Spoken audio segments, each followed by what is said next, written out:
Good evening, everyone.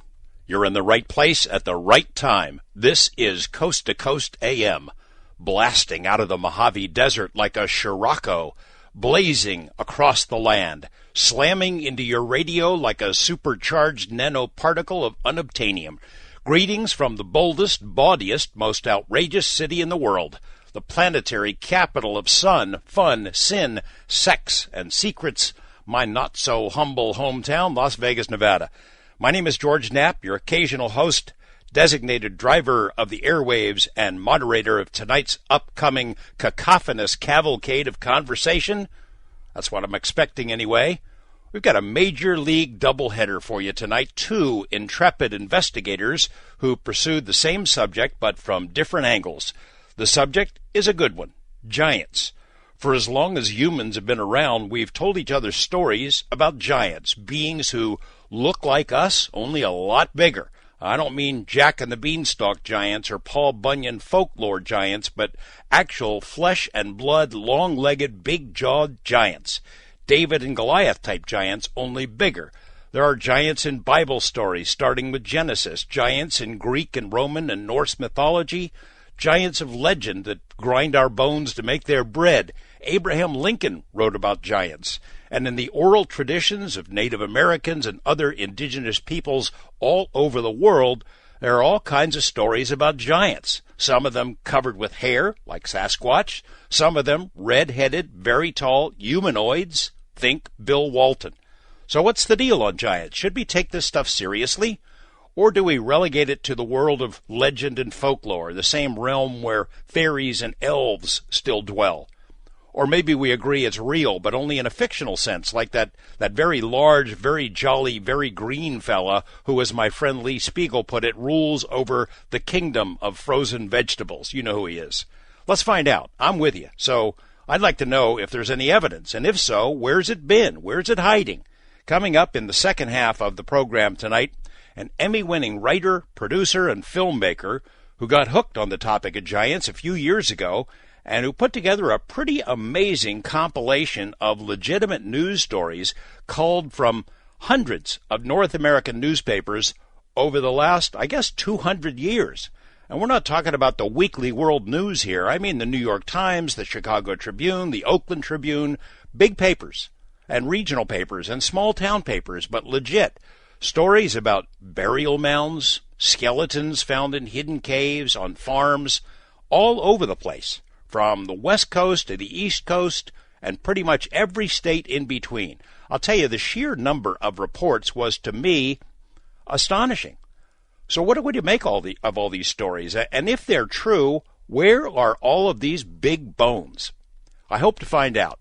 Richard Dewhurst is the author of Ancient Giants Who Ruled America, and he will join us 2 hours from now. But first, a scientist, veterinarian, DNA analyst, expert witness, and author, Dr. Melba Ketchum. You might recall when we first spoke to Melba on this program, it was to focus on her research in the area of Bigfoot, specifically Bigfoot DNA.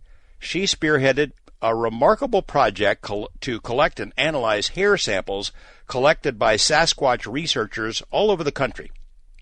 The analysis, they tried their best to conduct it in secrecy. At least that was the intent. But, when word got out what she was up to, a lot of people tried to sabotage that project.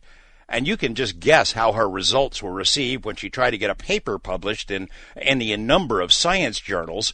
Listeners to this program can guess how that culminated.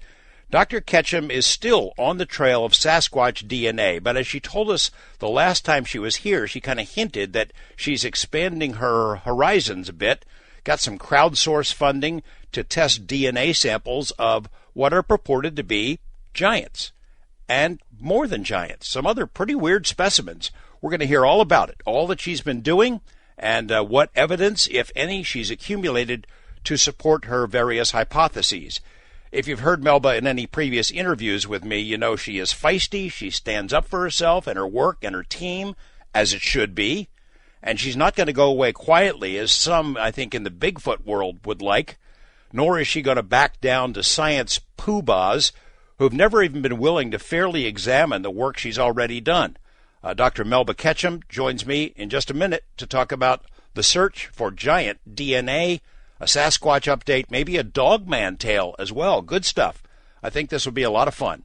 Couple of quick news notes. As I mentioned last night in the program, Colin Andrews, well known for his decades of work regarding the crop circle mystery and related subjects, was rushed to the hospital in Connecticut yesterday.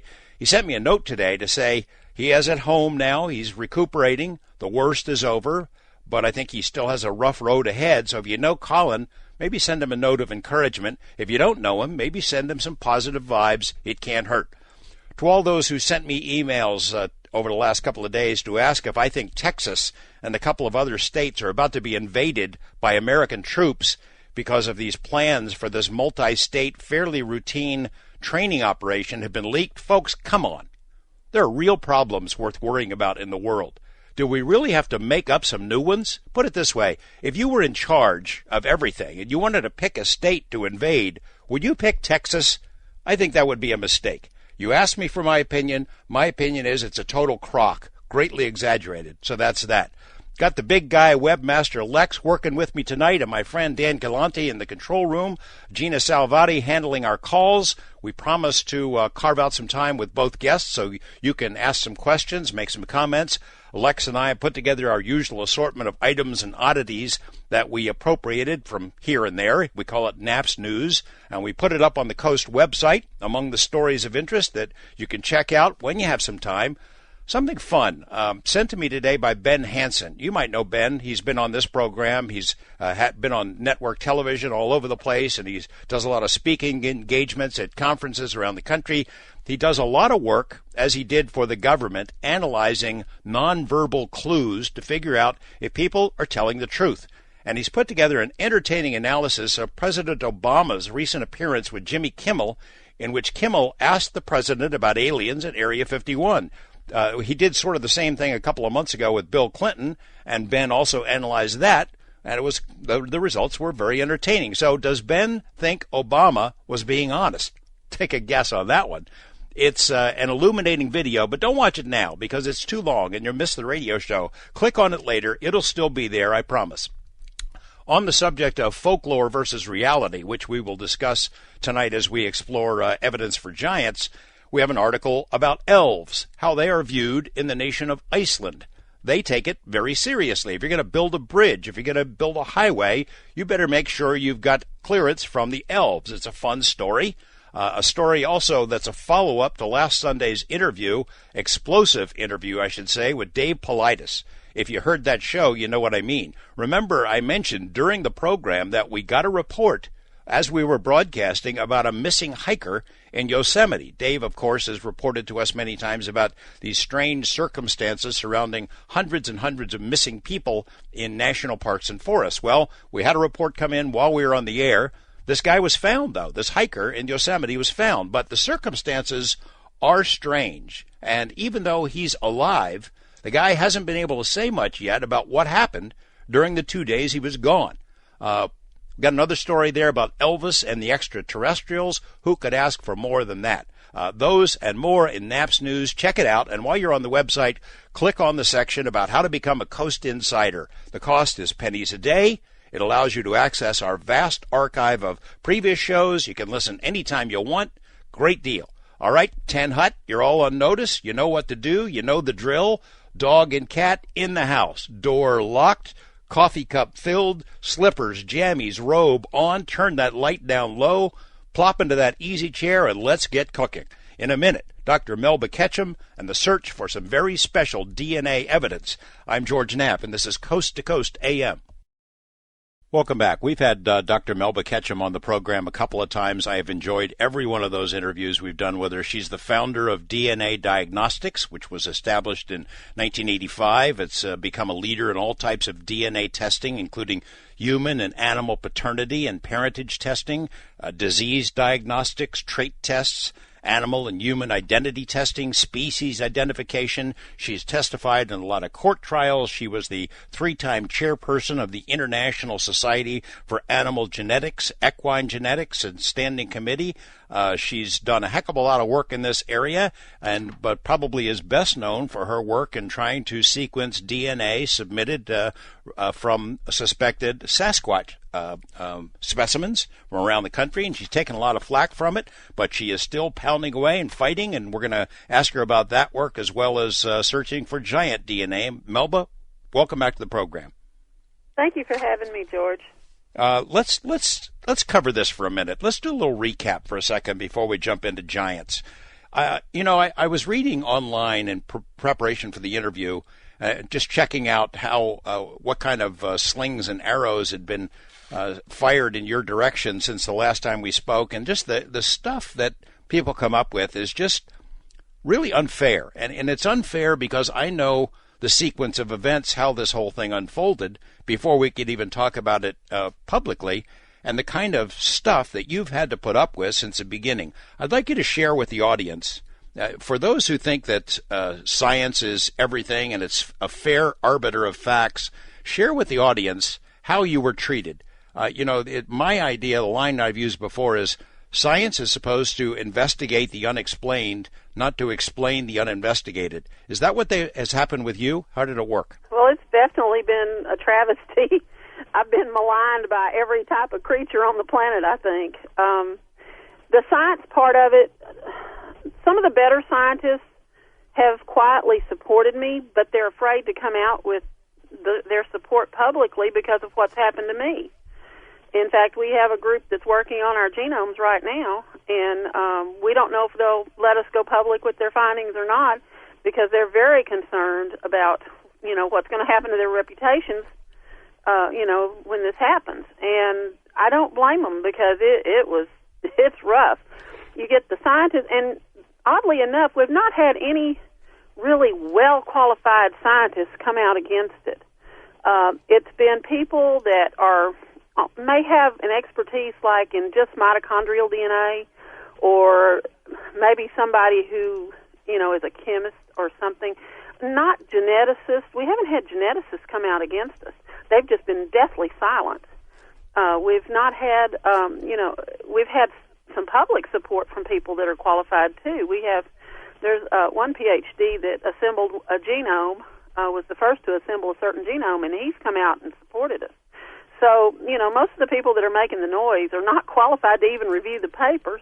Some of them have admitted they haven't even read the whole paper. Well, that was what I was getting at. It's been rather ridiculous.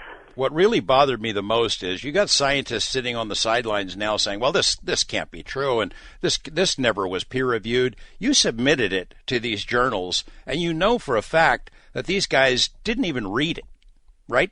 Oh, yeah. I mean, it's.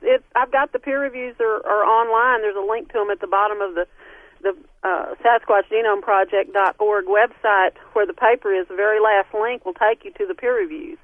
And what happens when it's peer-reviewed and not just passed to go ahead and be published, they give you recommendations of what they want to see before they'll publish it. And you're supposed to respond to those, which I did. And, like one of them that reviewed it said, we need you to have whole mitochondrial genomes on this. Well, we already had about 18 at the time, and when we resubmitted, we had 30. So thereabouts, 20 whole and large sections of mitochondrial DNA on another 10. So we had already had that in the paper, and I addressed that. I said, look on page such and such, and here it is. And we had another one that just made fun of us and basically said, you mean to tell me you had Caucasian woman running around the woods with unknown hominid and has a baby and gives it to him? I don't think so. I mean, we had all kinds of craziness, and it was so uncalled for because it was a legitimate paper, and we did huge amounts of work on it, including whole genomes.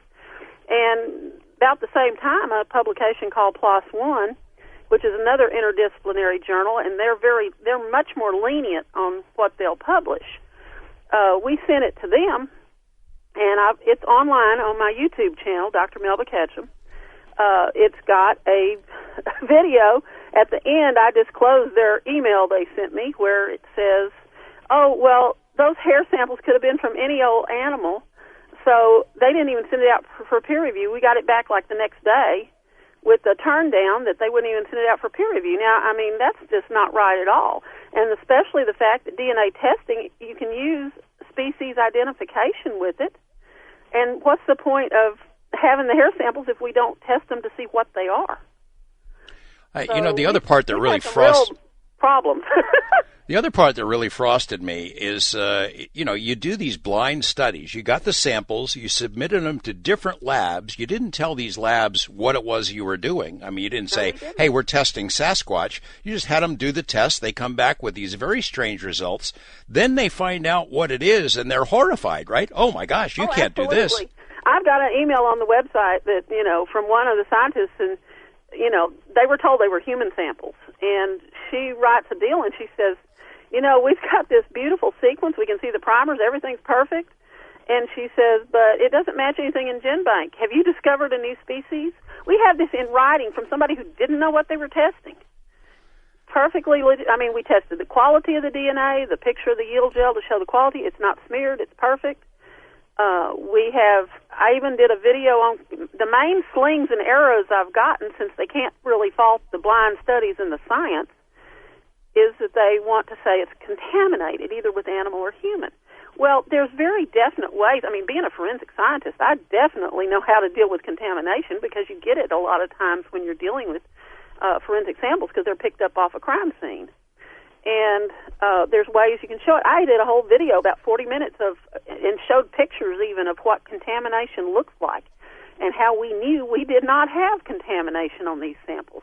But that was what they came up with from nature. That one guy, that the first round he was, made fun of it. The second round he just says, well, I just don't believe it. It has to be contaminated. Yeah, there's no way they're going to publish this. There's no way they're going to publish this. There's no way they're ever going to publish this, because they don't want it to be true. Could you give us sort of We did find a new journal to publish it, and 5 minutes before, we get a call saying they're not going to publish it, even though we had passing peer reviews. Those peer reviews are also, on that website. But anyway,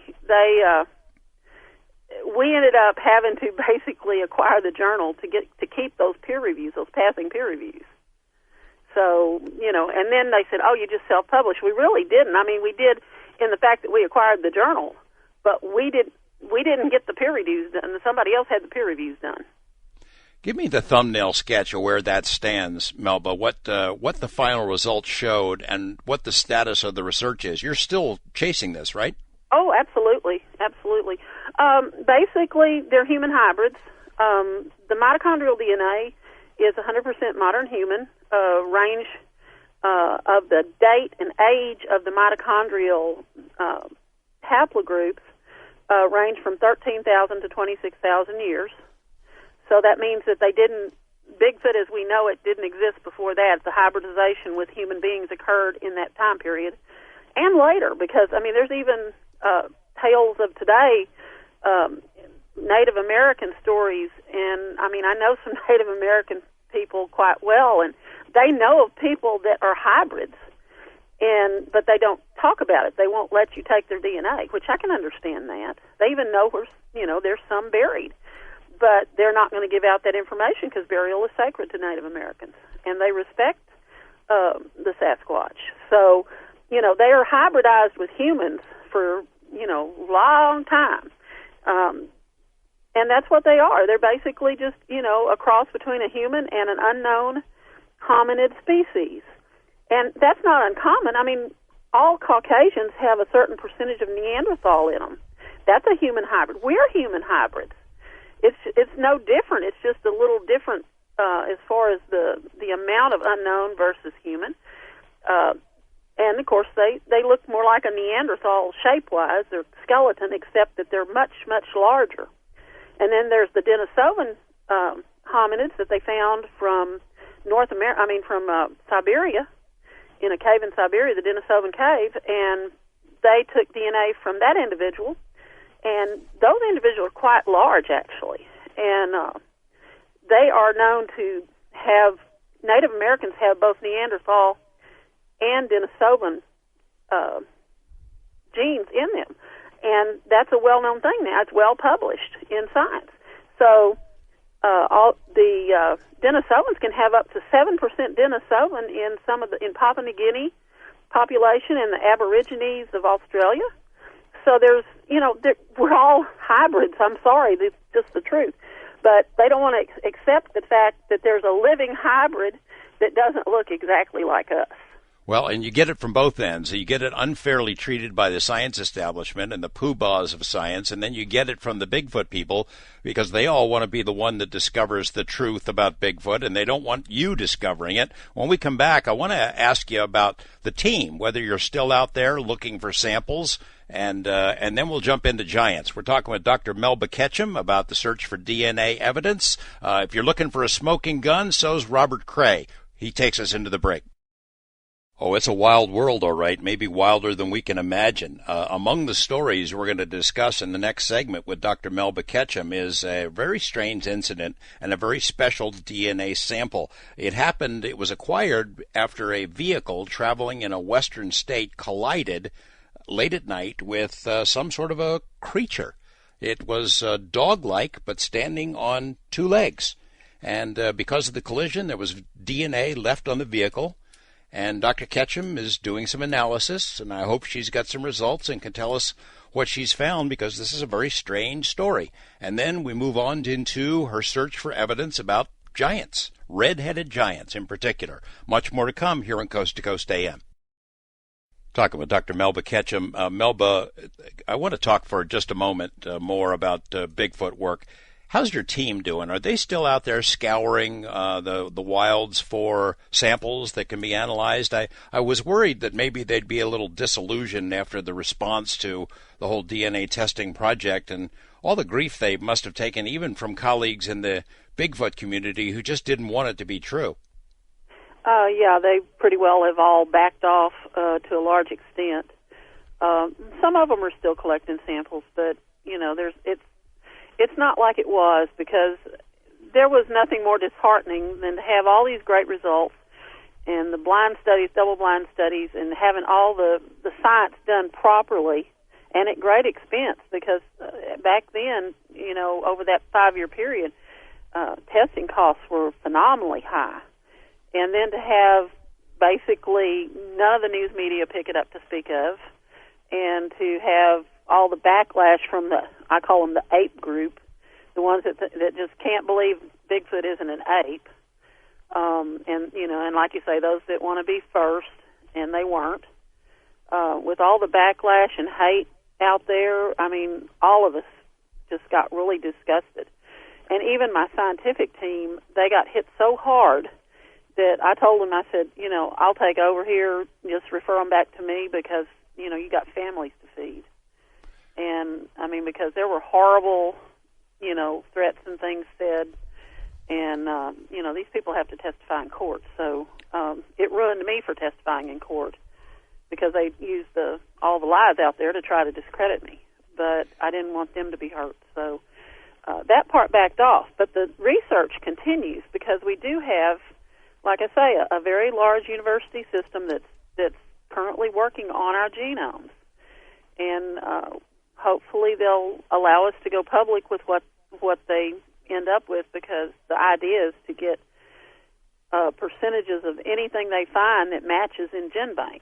And so we can maybe get some type of philo tree on the unknown side. Like, for instance, there's unknown DNA in the Denisovan individual. What if it's the same unknown, it matches that's in the Sasquatch samples? So, there's work going on at this time. If they choose not to go public, then I'll have the information. I'll try to get another group to work on it. At some point, somebody will come out with it. Because, I mean, I know that the science was right. I know the DNA was good. There's no reason for this not to happen. But you have to get, these big university labs to be friendly to the idea, because you have to have a supercomputer, you have to have specialized software, and know how to use the different algorithms to pull out all these sequences. And it's quite involved, and, there's just literally terabyte after terabyte of data, and it takes, you can start those computers, and even with supercomputers, it'll take days and days and days just to get any kind of little small result. So, that's where we're at with that. We have some other Bigfoot samples that we're wanting to test, And this kind of leads into the giants. We don't know if the giant samples we have may turn out to be Bigfoot samples. Are they the same thing? Are they not? We don't know. I mean, there's all different descriptions of your Sasquatch. Some of them have almost no hair. Others are just completely loaded in hair. So, we are not sure. We need to investigate. And also, is there a relationship between DNA in these giant samples and in the Bigfoot samples, even if they're separate species?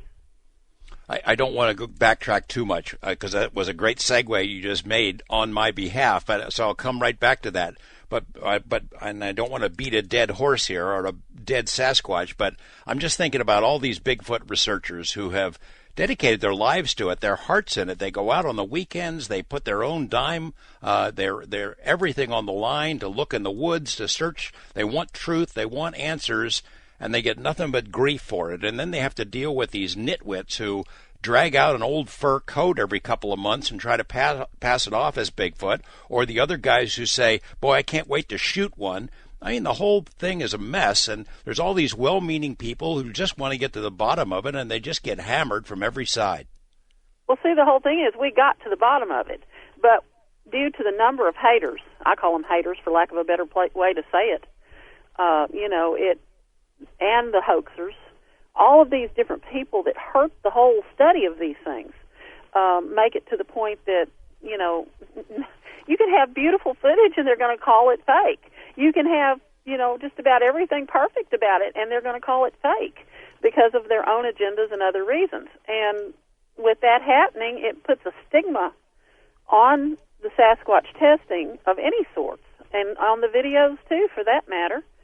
And so it just makes it that much worse. And that's also backlash that hurt the paper was the fact that, everybody, there's a stigma of, oh, you're crazy if you believe in Bigfoot.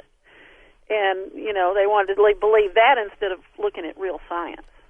Let's talk about giants then. So you were saying that Bigfoot, humanoids, there's a real big question mark on which is which and whether it's both or neither, or, it's hard to separate the two, right? Well, we don't know DNA-wise, and that's something that's just a huge question that we're going to answer. We've raised enough money to do several of these samples. I was hoping to raise enough to do all of the samples because we've got about 17 samples that are, of interesting origin, let's put it that way. Either they have some type of a cone type head or a elongated type head, or they're giants. And we want to test all these samples. We really do. We want to get to the bottom of all of this. We've got the DNA extracted. There's been some preliminaries run on some of these samples. And but like with everything else, we need whole genomes to really know where they sit and if they are just regular humans that have, boarded their heads. Are they regular humans that have just grown extra tall, or are they something else? Are they a lineage of humans like Neanderthal or Denisovan, or that are unknown, that are infiltrated into the DNA that, is probably a mix with regular humans? And that's what we need to get to the bottom of. And I've got the stuff to do it with. It's just the funding that has to be done. And it's not even that expensive anymore. It's come down 90% since the Sasquatch study. We can now get the extractions done and everything tested, just the preliminaries as far as the whole genomes done for anywhere from $1,800 to $2,500 a piece, which is hugely cheap since we paid $13,000 last time. So, talk to me about how you got hooked on the giant part of this. I understand the evolution or your interest in Bigfoot, but how did it happen? Well, it came up because of the Sasquatch. We ended up with, Dave Pilates actually submitted a giant humerus, and he says maybe this is a Bigfoot. And whatever it is, it's not a bear, and that's the largest animal around where it came from. And it's bumpy on the cortex of the bone is very bumpy and thickened. That shows it's borne tremendous weight, which means whatever it had was huge. And it's long enough that it'll extend about from my wrist to my shoulder. It's huge. And I'm 5'7", so I'm not short. So, and my arms and legs are fairly long. So, it's a long bone, and it's from something that's very large, and we need to get that tested. And that, thinking it might be a Sasquatch bone, started the giant thing, and then it just kind of went from there. I was contacted by other people that had giant type of remains, and so it just kind of evolved from the Sasquatch study into the giants. But now I've done more research on the giants, and it's very interesting. And I've spoken with people that there's several caches of giant bones out there. There's a huge cover-up. They disappear from a lot of countries, but there's a few countries that have them. And we're, trying to see if we can't get some testing done on those as well as what we've got. If we do, it's going to prove huge things, literally. So let's go back to this bone that Dave Politis came up with. Do you have details on where he found it, or do you want to? It's prefer the not to talk Northwest. about it? I know that, but I don't know how much he'd want me to share about it. So, okay. Just that it's a really big humerus, and the ends are broken off, and it's still huge. And have you done any preliminary kind of tests on it? No, because we're saving every bit of the DNA for the whole genomes, because there's never a guarantee you're going to get a whole genome, and that bone is very much in question just because it was found in a wet area, and but I'm hoping that the thickness of the cortex of the bone will provide. It doesn't take hardly any DNA nowadays to get a whole genome if it's handled correctly, and so we're hoping we'll get that. We have, like I say, we also have giant teeth. We have the museum giants that were not on display, and they got upset, actually, when they found out we were getting ready to test them. When Richard Dewhurst comes on, we're going to talk about these, you just referred to these caches of bones, and there are all these newspaper articles for over 150, 200 years that talk about burial mounds, giants, skeletons, a lot of bones. I mean, not just a dozen or two, but hundreds, thousands. It's hard to understand where all those bones went. How do you cover something that big, that widespread? Well, What's your thought? They can come in and take anything they want, in case we haven't figured that out by now. I'm surprised they left me alone. I think it was probably just because they so thoroughly discredited me.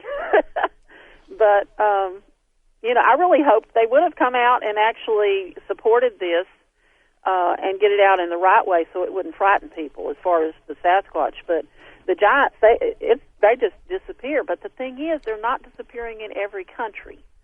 And, there's a couple of countries out there that have these bones, and they're starting to be approachable about actually testing these giant remains, and that's good. And there's a lot of credible stories, and with the new type of satellite and ground-seeking radar and everything that they have,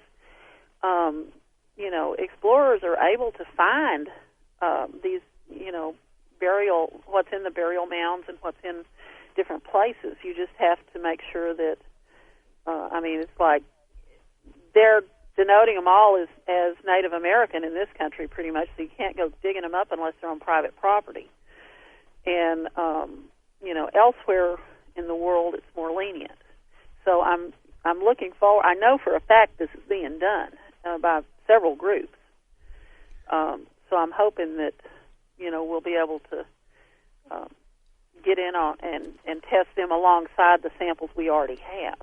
I mentioned in the introduction how long in human history, far back these stories go. I mean, there are all kinds of biblical references to giants.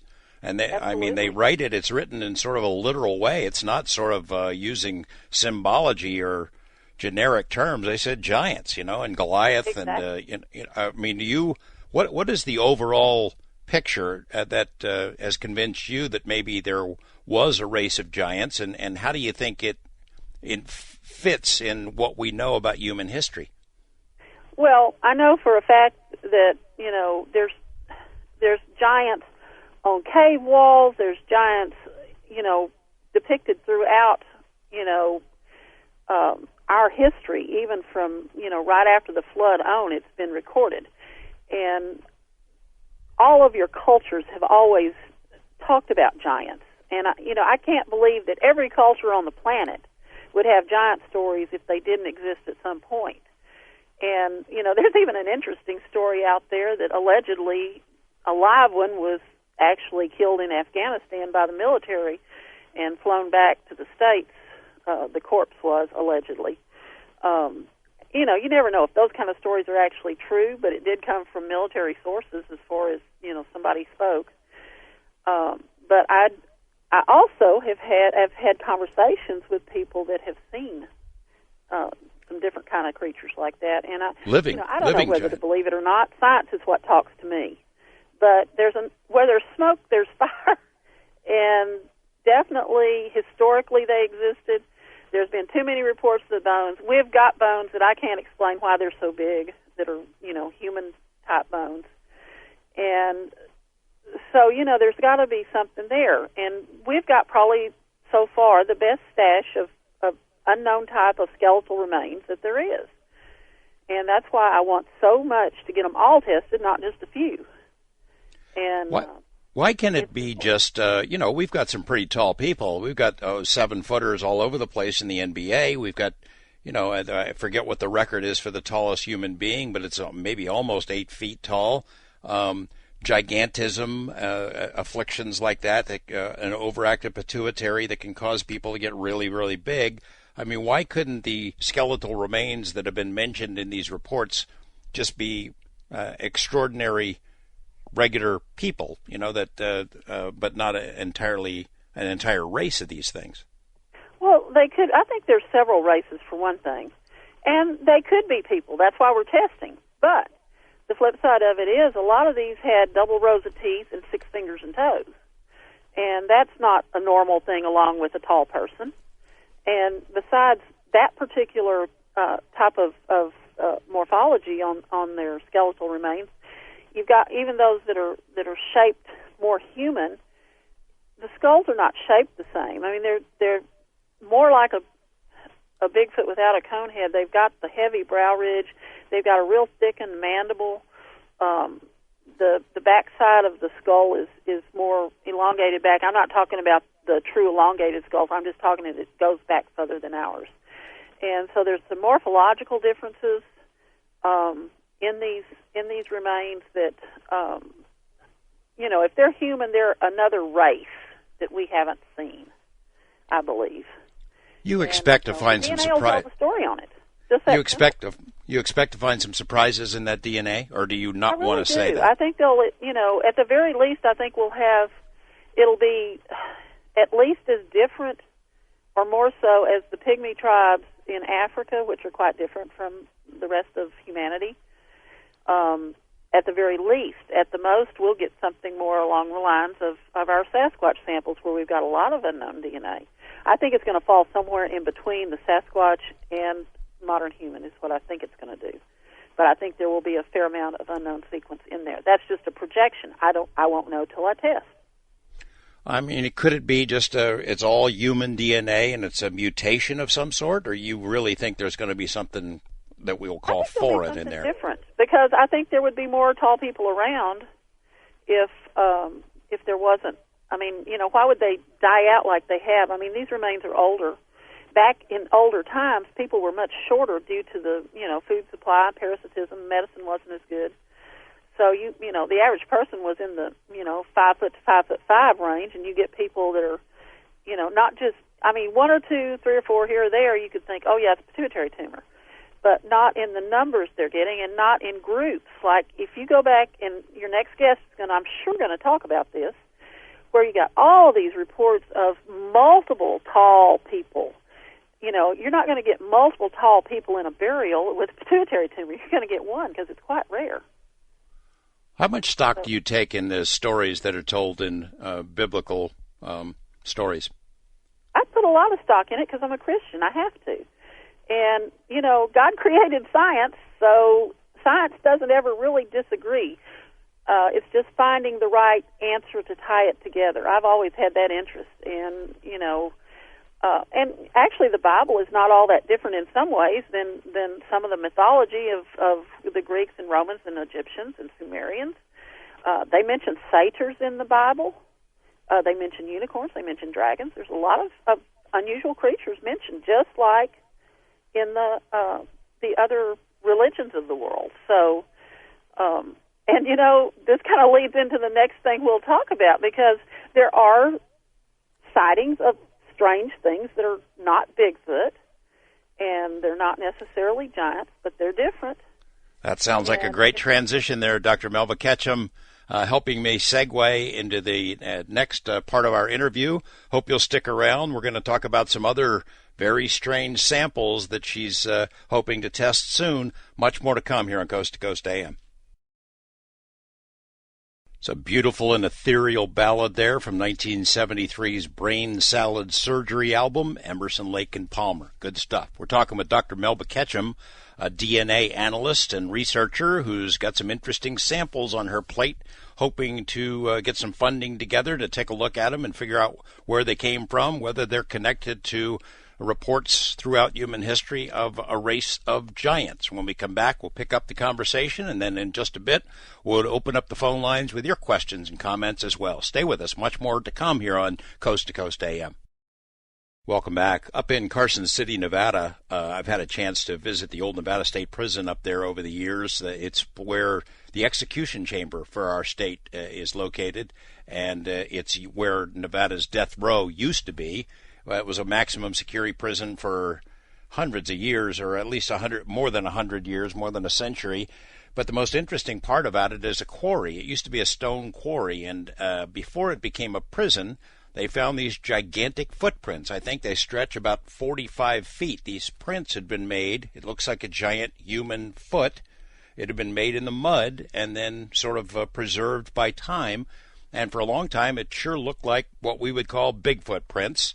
Some people say it might be a giant sloth, but when you combine it with some stories that we're going to talk about now from that same neck of the woods, that same part of the country, about another race, not Bigfoot, but red-headed giants. Melba, what do you know about red-headed giants?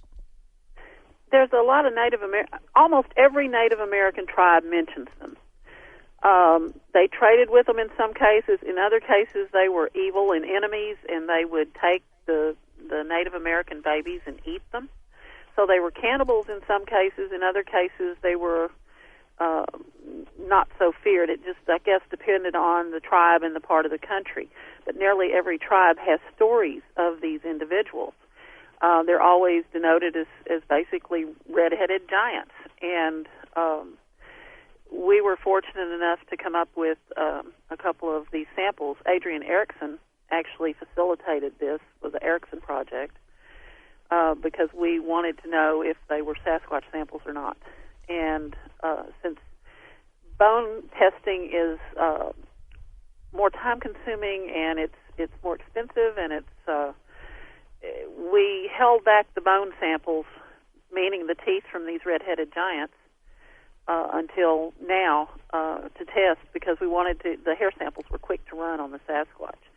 Now, as far as on my Facebook, you can look at it. Dr. Melba Ketchum, or is my public Facebook. There's pictures of them, and one person was nice enough to do some scaling on the mandible that we took, one of the mandibles, and we got pictures of the mandibles that we took teeth from, and they're definitely much larger and thicker than a human. They have a silver dollar put between the mandibles, the back part of the mandible, or jawbone, I should say, and it shows that how large it really is. So they're bigger than our heads for sure. And these were not on display in this little museum, but we found out they had them. There was a donation made, and we were allowed to take teeth from two of the mandibles. Are you talking about the museum in Winnemucca? A museum in Winnemucca? Yes. No kidding. And there were more remains than just these that we were able to obtain. They conveniently disappeared. So, there was even a mummy found in that cave. So we're talking about the cave at Lovelock? Yes. Well, it's for the benefit of the audience, the story that's been told by the Paiutes, or the Shoshone people of that region of the Great Basin, is that they killed this race of red-headed giants. They trapped them in this cave and killed them. And in fact, that cave was filled with, I think, guano. It was mined for guano, but they found all kinds of artifacts and remains, but I didn't know that they found any actual remains that could be from giants. Is that is it the provenance of the samples that you have are from that cave? There are several stories surrounding it. Now, first of all, it's on. It's been told that there were skeletal remains found in the cave. Because see what they did, they lit a big fire and suffocated them in the cave. And those remains, last we heard, were transferred to Berkeley, and they were never seen again. There is a draw somewhere, a little creek bed or something that's near this cave that these remains may have come from, but they were in the immediate vicinity. And like I say, the skulls are larger, and the forehead sloped back more, and the brow ridge is more prominent than most Native Americans, even though they have a bit of a prominent brow ridge. This seems to be more so. So we feel they are legitimate. Whether they came from the draw or whether they came from the cave, I can't honestly say. But either way, they're close enough in proximity, and the size of the remains are such that we truly believe that we're looking at remains from the red-headed giants. And you don't have any hairs, do you? I mean, I can't imagine no, that they would ever be preserved. This is hundreds of years old, so no. Right. Is there any? Are there any now, reports? Allegedly, there was a mummy in the cave that was pretty intact, but who knows where that went? How many samples do you have altogether? Or can you say? About 17 total of different types of samples. I can't remember if I included the dog man in that or not. I think I did. And do you have a pretty good handle on where all of them came from? I know where they all came from. Yes. Various parts of the country, and there's some from overseas too. So we've got teeth from Zana and Quit. I don't know if you've ever mentioned that story, but this is the Russian wild man back in the 1890s. Now, stop me if you've told this to your audience. I have not. No, I have not. No. Okay, back in the 1890s, there was a female wild man, that's what they call a Bigfoot, found in the Caucasus region of Russia. And she was captured. She was young at the time, and they chained her, and she ended up as the property of a nobleman. And he kept her chained as a slave, basically. And eventually they gentled her enough that she was able to work for him. And an eyewitness from the 1990s, she was 100 years old, was able to tell all about her even. Said that she could carry hundreds of pounds of grain on her back without even any difficulty at all. She would break firewood between two trees. And she, of course, was covered in hair and very large, and she would charge the little ones because they would throw sticks at her and stuff, and she would scare them, and that was this lady remembered her vividly for that. She remembers seeing her walk behind the owner's cart, even, as she was carrying all this grain. So, we have a bunch of, over the decades, have had huge numbers of eyewitnesses' accounts. And what was interesting about this was that the nobleman that had her would throw these parties, and they would gamble, and if somebody won, they would get to have relations with the wild man. Zana was what they named her. And she bore 6 children. And of those 6 children, there were the first 2 she took down. After a while, they were able to let her loose to roam the village. The first 2 she took down to the river and washed them in cold water and killed them. So after that, the next 4 were raised by village people. So, and they don't look quite right, the photographs. I mean, they look human, and they don't have the hair on their bodies like a Sasquatch, but they've got the straight kind of line across as far as their mouth and the brow ridge, and I mean, they're just a little different looking.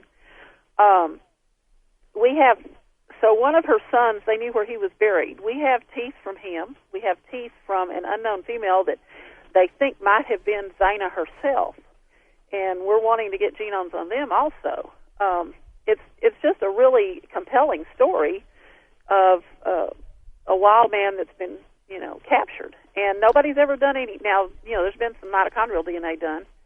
It showed that maternally, the female skull and Quit skull, which is the son, are maternally related. So it's either going to be a sister or it's going to be Zana.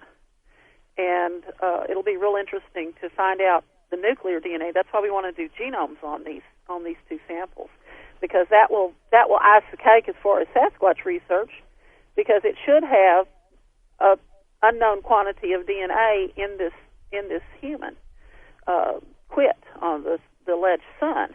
So that would very much not only prove that they could mate with us as the stories tell, but also it would prove, what we've already proven. It would support it. Let's put it that way.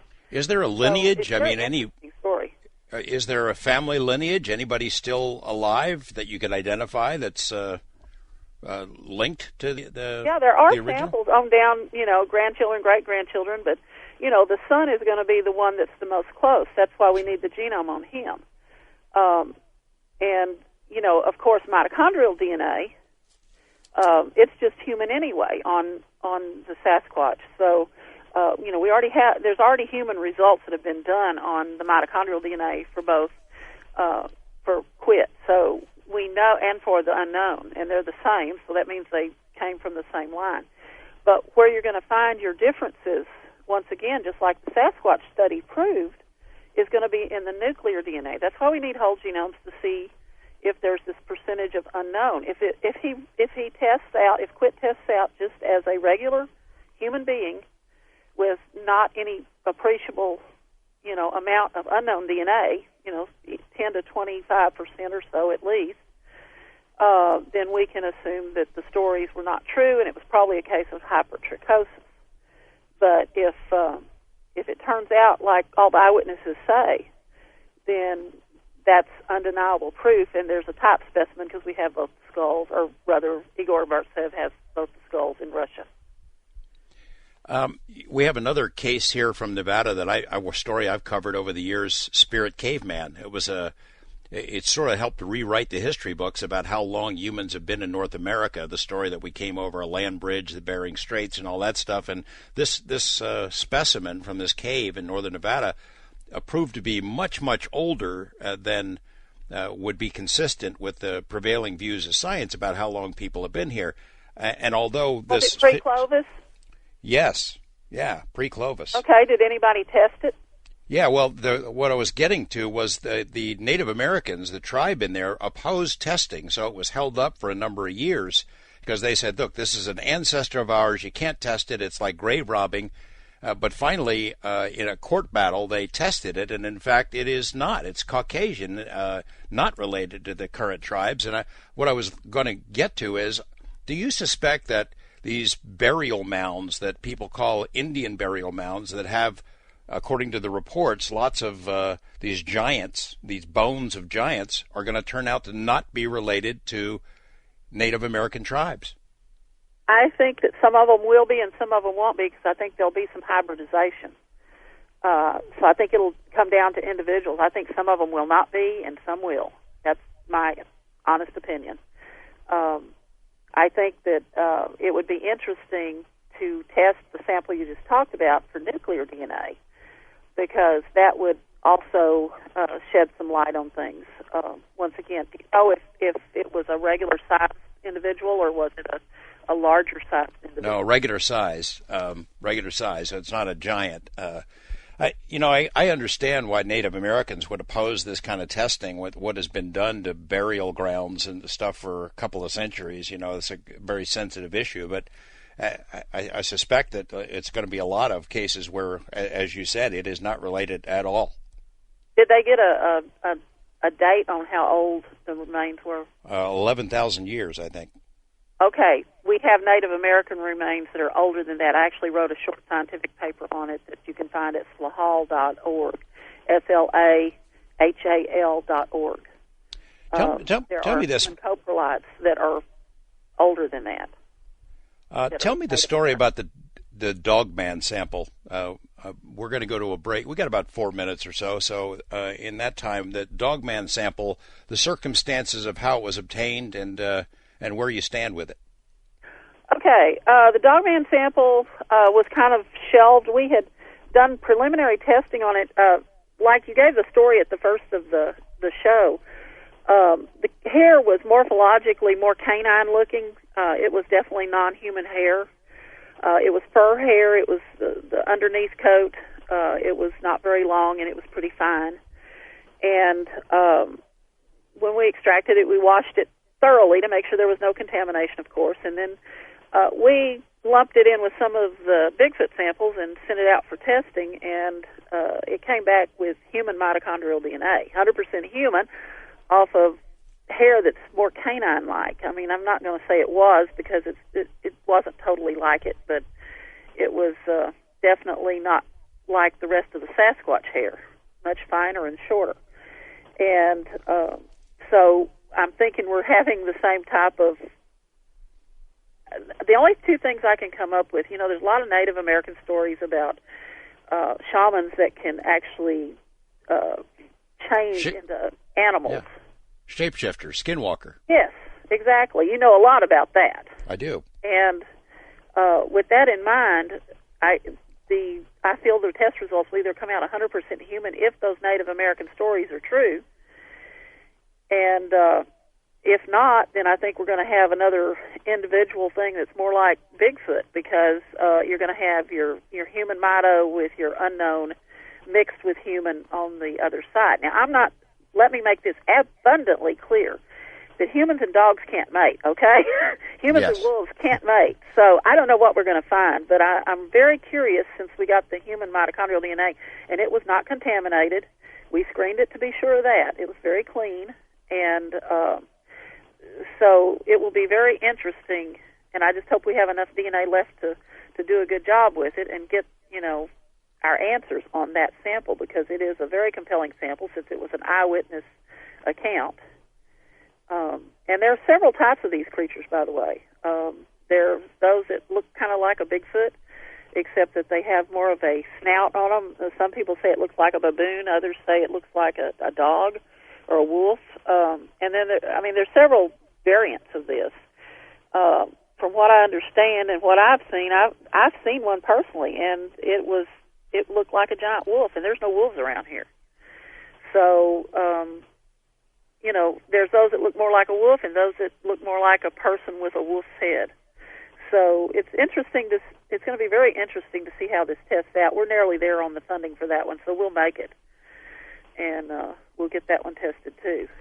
You go down this road, Melba. I mean, you're never going to get that paper published. It says, I'm by not way even we. try. I'm just going to put it out on the internet, let people see what we got.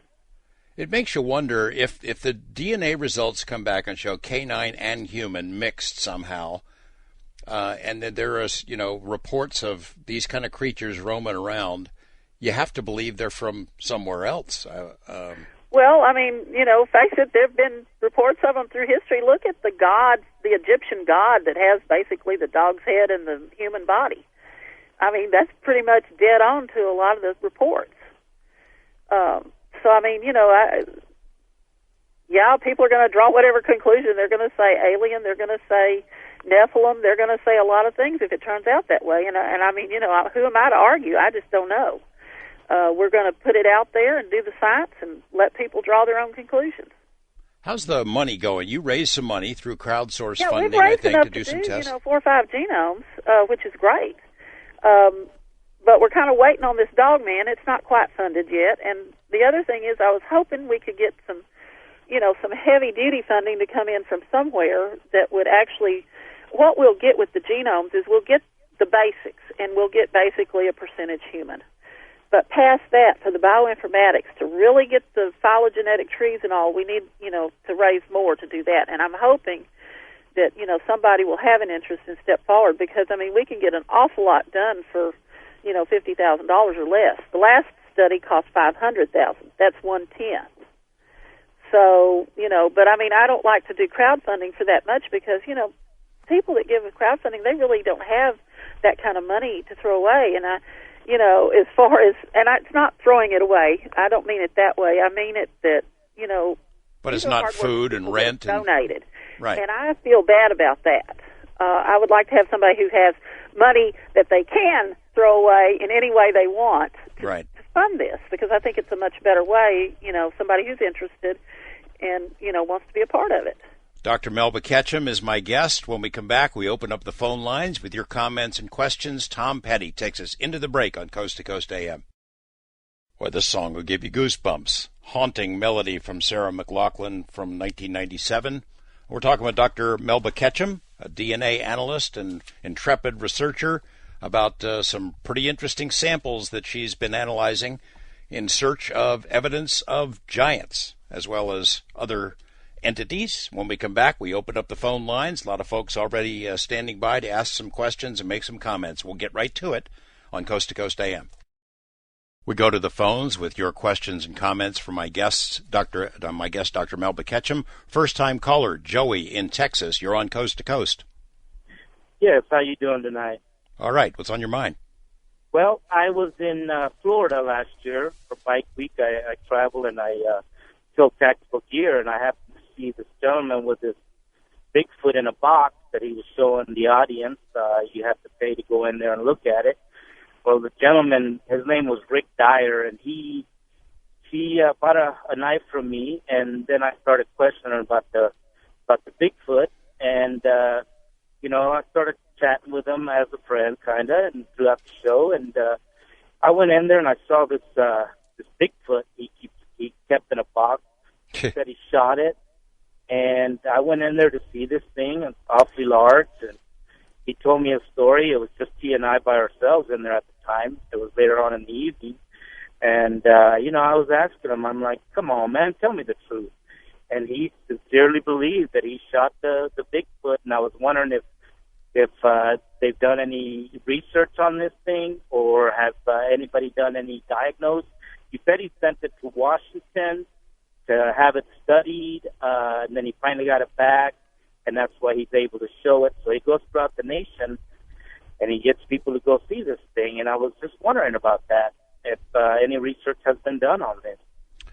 Well, I hope you didn't spend a lot of money on it, Joey. Melba, you want to take this one? Well, he came out himself, Dyer did, and said it was a hoax, that, the body was fake. So there's no testing, there's no Bigfoot body. It's not the first time he's done it, too, Joey. No, it's not. 2008. It really kind of hurts the field when you got a guy like that who obviously is just trying to. Well, I'm not even going to go into it, but he's trotted this stuff out before, and it's always turned out to be a hoax. So thanks for the call. Wildcard line, Jeff in St. Paul, Minnesota. Hi, Jeff. You're on with Dr. Melba Ketchum. Good morning, George. Howdy. Got a question. Comment. There was supposedly some bodies, Bigfoot bodies, taken after the Mount St. Helens eruption in 1980. And I was wondering if she's got any comment on that. Melba? There were enough eyewitness accounts that it's probably valid. There's a lot of stories about bodies out there. Almost all of them end in basically a cover-up with them disappearing. And some of them are very credible stories. Thank you, Jeff, for the call. So it's a lot of. Has anybody come up with any samples from Mount St. Helens area? No, that was years ago. I have a hard time with it, Melba, figuring out why cover this one up. Why hide evidence that I can see maybe Bigfoot, but the giant part of it. We're not freaked out by. It doesn't fit the normal paradigm, scientific paradigm. For one thing, it supports, old beliefs that are not popular anymore. It also, it could rewrite history to a large extent, and nobody wants to deal with that. They would rather everything just stay the same, and anything that's outside the normal paradigm is going to be, dealt with. Well, it's a pretty big cover-up if you're hiding all those bones that that we're going to talk about in the next yes, segment. Of course. They're hiding Bigfoot bodies, too. I know that. I mean, I've had government people tell me that. And people that I trust. You know where they are? My guess would be under the Smithsonian, but I don't know. I know where they're not. They're not traveling around Florida in a box. Not hardly. Thanks, Jeff. We're going to go to Wayne in Chicago. Hi, Wayne. You're on with Dr. Melba Ketchum. Good morning to the best show in the history of the world. What's on your mind?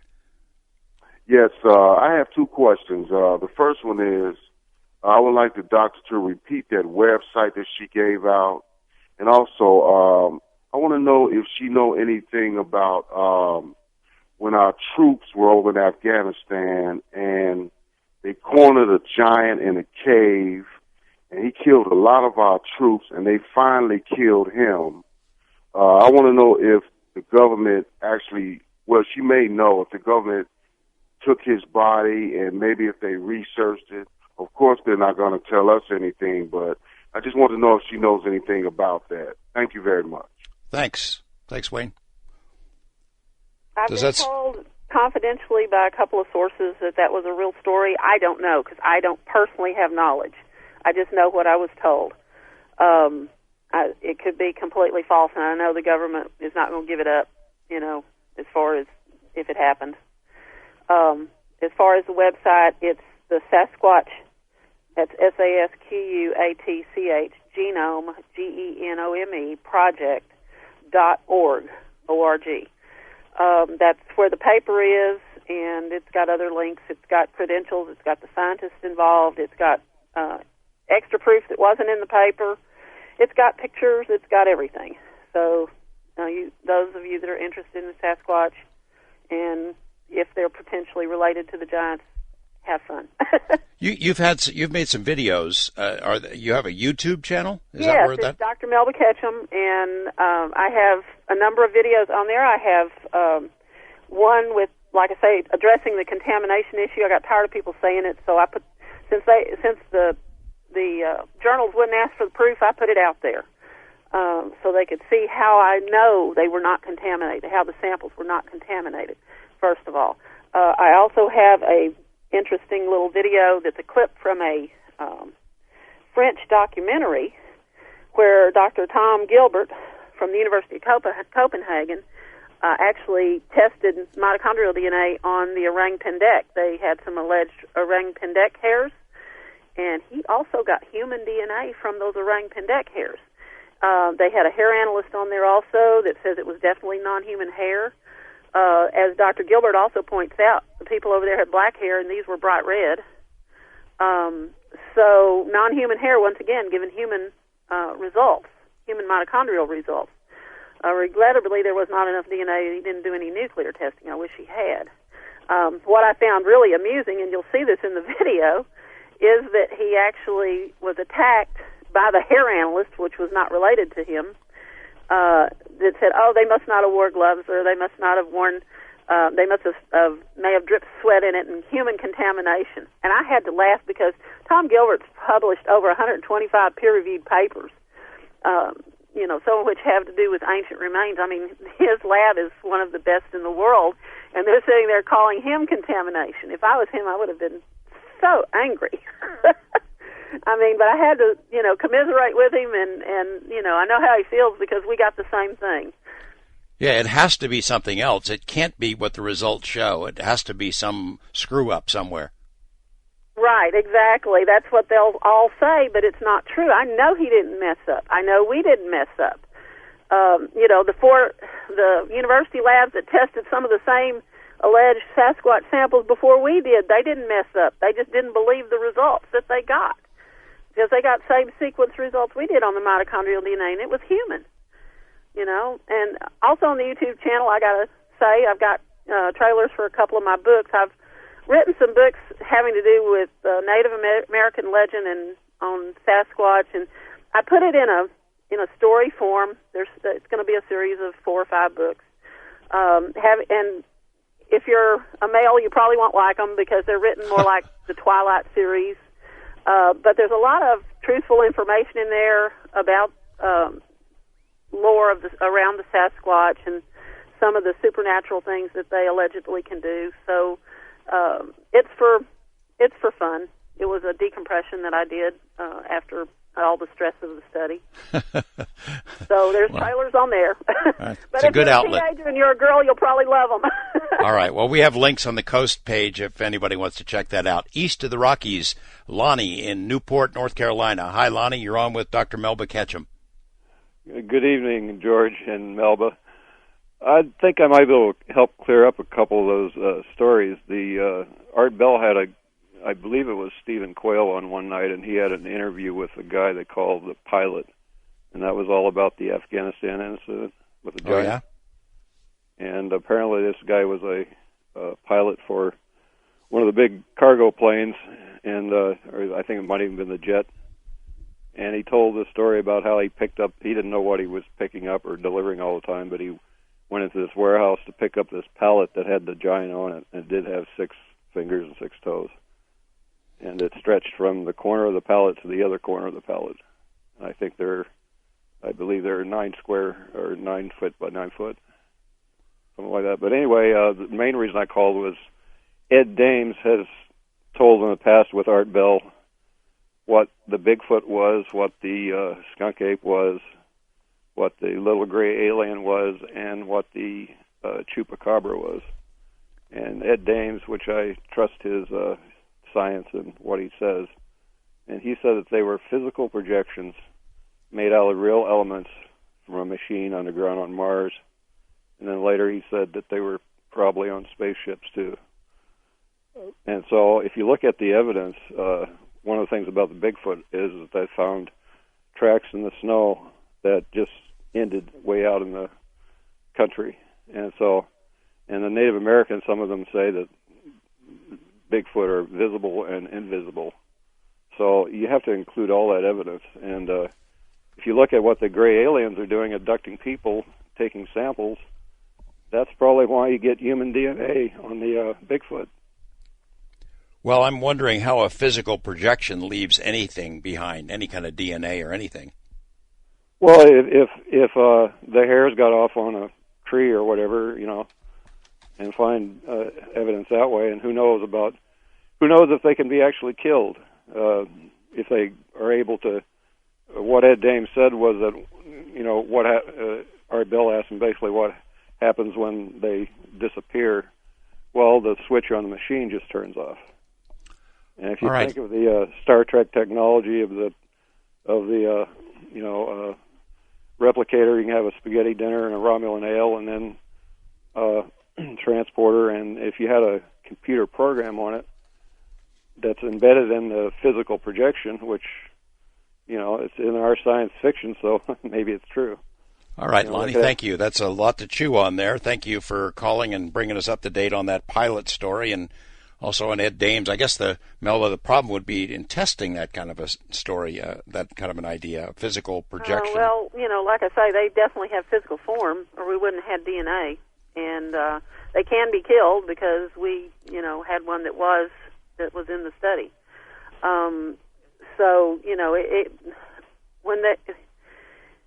If any of that is true, and I'm not going to address anything supernatural, I know I have seen things I can't explain about them. I will go that far in my field experience.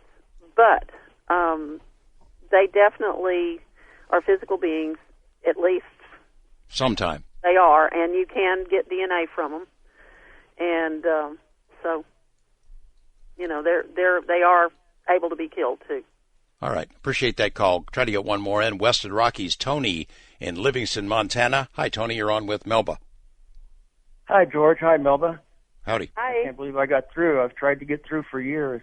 Here you go. Your program really jogged my mind. Back in the early 90s, I worked for Little Bighorn Battlefield on the Crow Indian Reservation. And apparently in the early 60s, during the initial construction of the Yellowtail Dam in Bighorn Canyon National Recreation Area, some of the older Crow people were telling me that the construction was stopped, caves were found, and large wooden boxes were taken out by the government and these guys had no idea what was found or what was taken away. And I've never heard anybody say anything about that. And just listening to your program, it just jogged my memory, and I went, what did they find there? That sounds like a pretty good mystery. I don't know if it's boxes. Well, maybe the government brought the boxes in and boxed up whatever it is they found, as opposed to boxes were already there in the cave. Does this ring a bell with you, Melba? That's the impression I got. Not at all. I haven't heard this. The Crow people said that stuff was being taken out, and they had no idea because I guess everything kind of shut down, and it was all kept secret. And I was always curious, and I hadn't thought about it for years until I was listening tonight. I went, whoa, maybe something was going on there as far as the giants. So that's the feeling, though, that you got. What is that? What they were taking out in the boxes, or just a sense from the Crows that maybe it was remains of some sort, as opposed to gold nuggets? Oh yes, that was the impression I got. Totally, yes. Yeah, well, that's an interesting story. Thanks for sharing that. Maybe that's something that's worth checking out. And if anybody in the audience, any members of the Crow tribe, or anybody who lives in that area that's ever heard that story before, send me an email. I'd like to know more about it. Thanks, Tony, for that call. Melba, so this is, in the end, this is a mystery that actually can be solved with with a little bit of funding and a little bit of elbow grease. Right. I mean, we've already got a good start on the funding. We exceeded our goal. But like I say, it was hardworking people in increments, and it took us 6 months to do it. But I'm so thankful for those people. I really am. But I don't like the thought of taking food off of anybody's table if we can get some larger funding that where it won't hurt the individual in any way like that. Because I know how hard money is to come by these days with this economy. Well, it certainly is a lot less expensive than it was, 10 years ago to do something like this. Oh yes, but I mean, as far as people, donating to the cause, right? It's appreciated more than you know, because we can learn so much from our origins if we can just get, I want to get all of them done, not just a few of them. But if we don't get the funding, I'll do what we got the money to do, and it will help at least. But the hardest part is trying to decide which samples to actually run and which ones to put off if we don't get extra funding. Well, sounds like that dog man sure would be at the top of my list. Well, we only lack $500 on the dog man. I mean, that'll come. You know what? I might help you with that one myself. Sounds like your spirits are good, Melba. I'm glad to hear it because you're taking some lumps, but you're dishing it right back out. Well, I understand the motives these people have, and frankly, if they have so much time to worry about little old me, then, they don't have a life, and I feel sorry for them. So, there's no point addressing people like that or getting in the middle of anything. It's just, I do my thing, and I don't care what other people do. I don't even read the criticism at all. I just stay away from all of it. I stay away from the Bigfoot world for the most part, and I'm much happier for it. Well, that's a good attitude to have. I hope you'll keep me in the loop about what's going on, and we'll have you back again. Absolutely. I've got a little more information. I'll be emailing you shortly. Okay. And, keep us in the loop, and then when you've got some more test results, we'll come back and have you on the program again.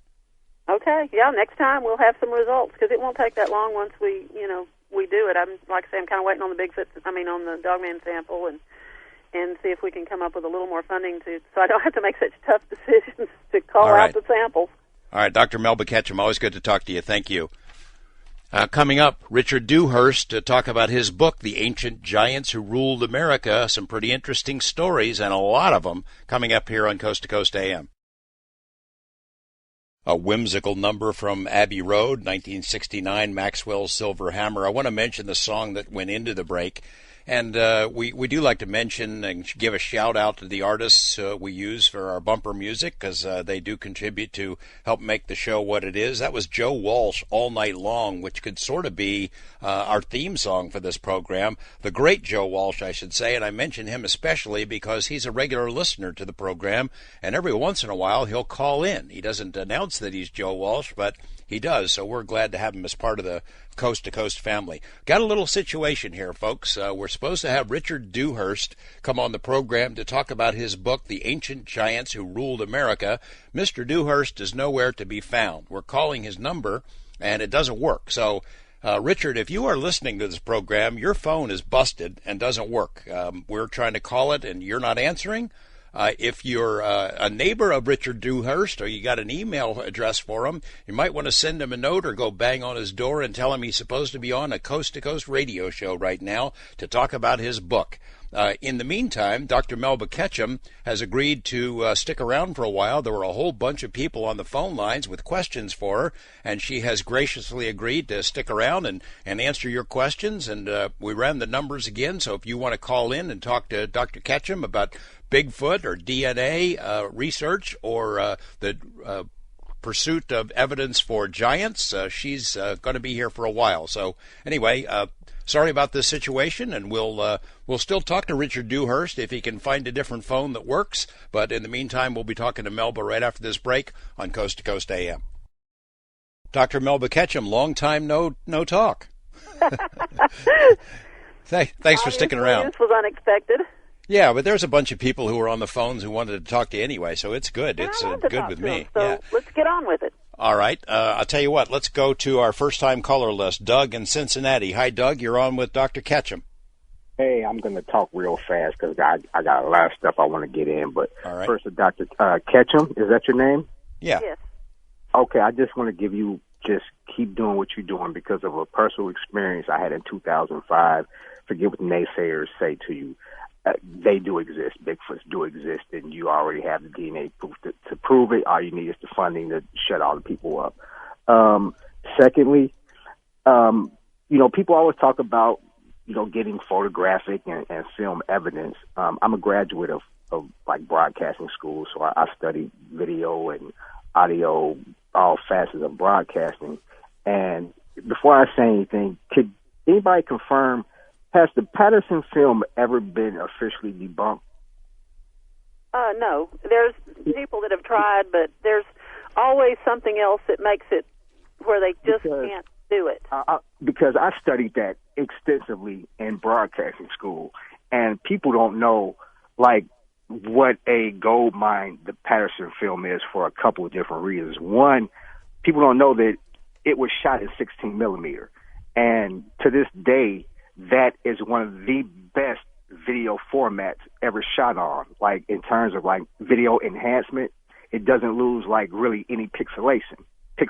So when you blow up the Patterson film, you see things that you really just have to see it to believe. You can see this thing's gender. I mean, I won't go into detail, but you know can. what. And have you noticed the muscle hernia on the thigh? Yes, and whenever she moves, that's not a suit. That's a muscle hernia. Well, I can prove it for another reason. That film was shot in 1968. Okay, let's go back in 1968. Now, if that was a person in a suit, that suit was state of the art. So, what was state of the art in 1968? You got to go Hollywood. It's always cutting edge special effects. So, the two movies that I refer to that was released in 1968 were The Planet of the Apes and 2001: Space Odyssey. Now, what I saw in the Patterson film did not look like Roddy McDowall. And no. Okay, so that's my proof right there. And just a little word based on the experience that I saw with my Bigfoot sighting, that I hear Bigfoot researchers, they talk about how they're going to find Bigfoot. And I wouldn't advise looking for Bigfoot, but if anybody is, I can tell you they're going about the wrong way. And I can really tell you. If a person is looking for Bigfoot, all you got to do is follow the deer, and eventually you will see a Bigfoot. Hey, Doug, I appreciate your input. I want to mention about the Patterson film. Last week, someone sent me a stabilized version of the film. It's they've done some work on it. Didn't change the content except making it easier to watch. We posted it on the Coast to Coast website. I can probably find it again, but it's really impressive. And I know there are a lot of stories, a lot of attempts by people over the years to discredit it, but I think it's withstood the criticism so far. Thanks for the comments there. Appreciate it. We're going to go west of the Rockies, Bing in Arizona. You're on with Dr. Ketchum. Hello. Howdy. Yes, I've seen a Bigfoot in the southern Sierra Nevadas, And an article in the Tucson paper in 1967, summer of 1967, mentioned about 5 giant skeletons found in the Reddington Pass area, which would be in the Rincon Mountains east of Tucson. And the people who put out the article was Ripley's, believe it or not.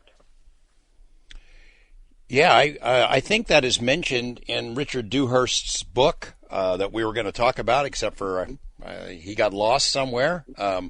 Fairly current cases that are reported in mass media, in major newspapers. There are a bunch of them. I mean, as I mentioned in the introduction, New York Times. And is that part of what got you going, Melba, to get interested in this stuff?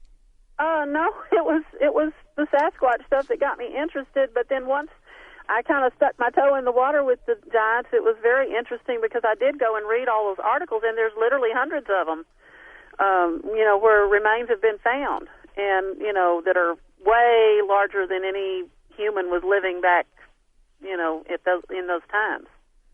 Yeah, and as I said, there are dozens and dozens of reports from all over the country. It's not like all of these newspapers are making this stuff up, but in each of those cases, it seems like the Smithsonian shows up, takes control of the bones, and then that's the last anybody hears of them. Same with the Bigfoot bodies. Have you ever had direct dealings with Smithsonian? Have you said, hey, have you got some? I haven't. I don't think they would be very sympathetic to my cause. Face it, it's just well known throughout the Bigfoot community about, these cover-ups. And I know it's got to be because, they exist. I've seen them with my own eyes. I'm talking Sasquatch here. And, the government obviously knows more than one little person knows. And I'm not even talking science. I'm talking about physically seeing them. And, but yet there's this huge wave of disinformation out there. You get the occasional government employee that will admit to such. I actually confronted one, and bless his heart, he didn't lie. I said, you got bodies? He says, not here. I said, yeah, but you got them. And he says, well, I can't really talk to you about that. So, it happens. That's... And I had a scientist from another country contact me also, and even explained, that they were actually doing some research on them, and that he had worked for that country's, I guess you could call it their Area 51, their covert scientific things, and he was talking about what they knew and that my genomes were right, and what they were doing. And everything he said was what I already knew, so I know he had the knowledge. Is Bing still on the line, or is he gone? He's gone. The guy, Doug, the caller from Cincinnati, had mentioned, there's ways you can find Bigfoot, you can follow the deer. Have you've had encounters, Melba? Yeah, they'll come to you if they like you. Is there if they pick up that you're not a threat and what have you? I went out with habituators the first time I saw them, and they just came right up. I had good sightings, and then they also came out at a lease I have down here, and I've seen them both in daylight and after dark, and it's been a fun trip with them.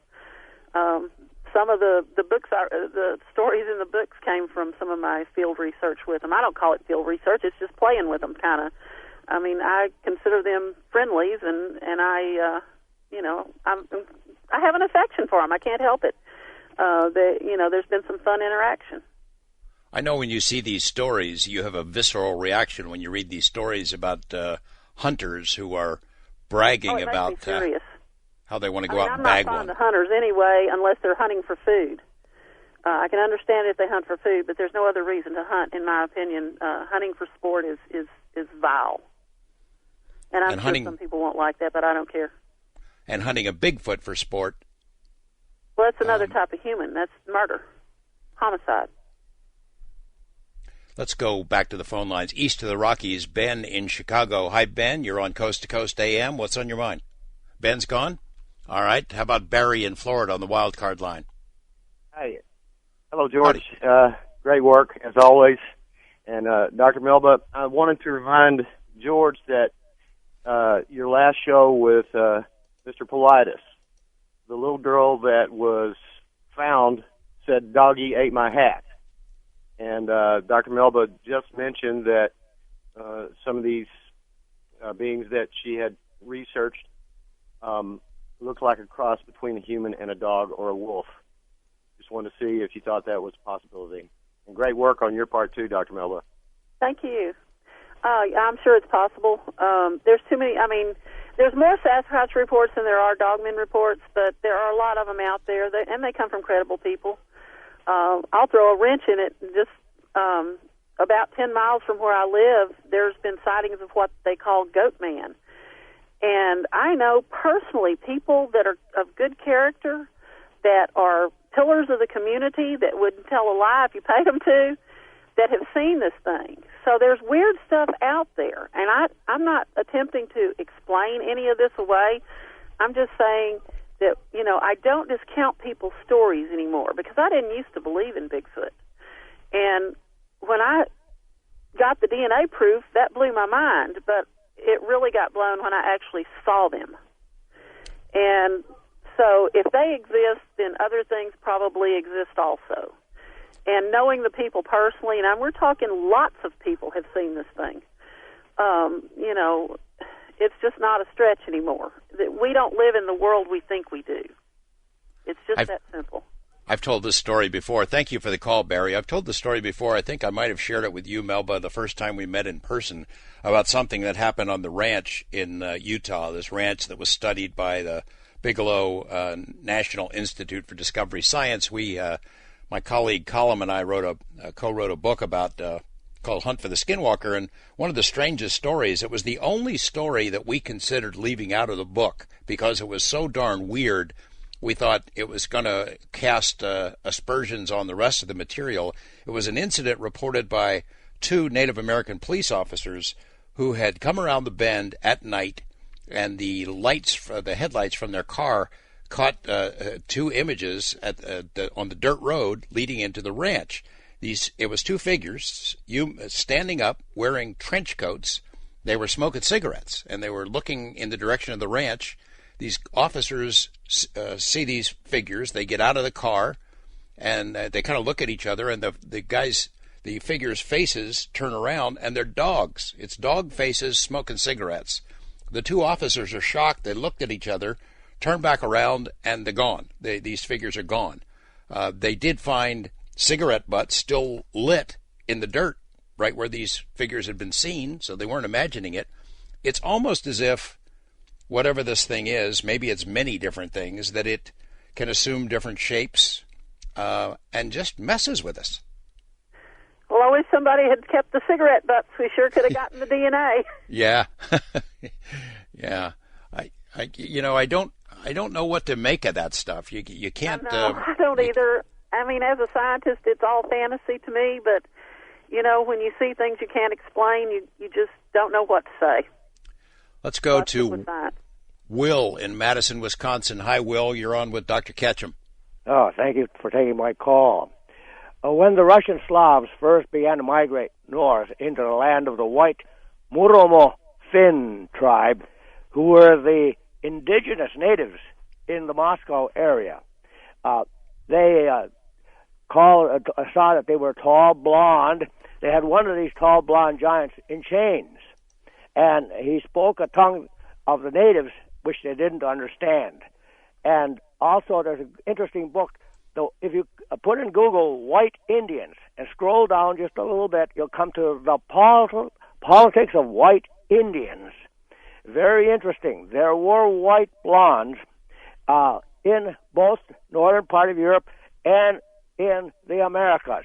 But the racism has been so bad against whites, especially big, giant whites, that it's just hideous. For example, when the Russians went into Estonia, they put all the healthy, really big Estonians, put them in the train cars, box cars, and sent them to Siberia, never to be seen again. They only left in Estonia the smaller people who weren't very strong. They were healthy, bright, and everything, but that's the racism against larger people, especially if they're white blonde, has been hideous throughout the world. And I need to bring that out because we always think that, the whites are the ones who are the racist against dark pigment. No.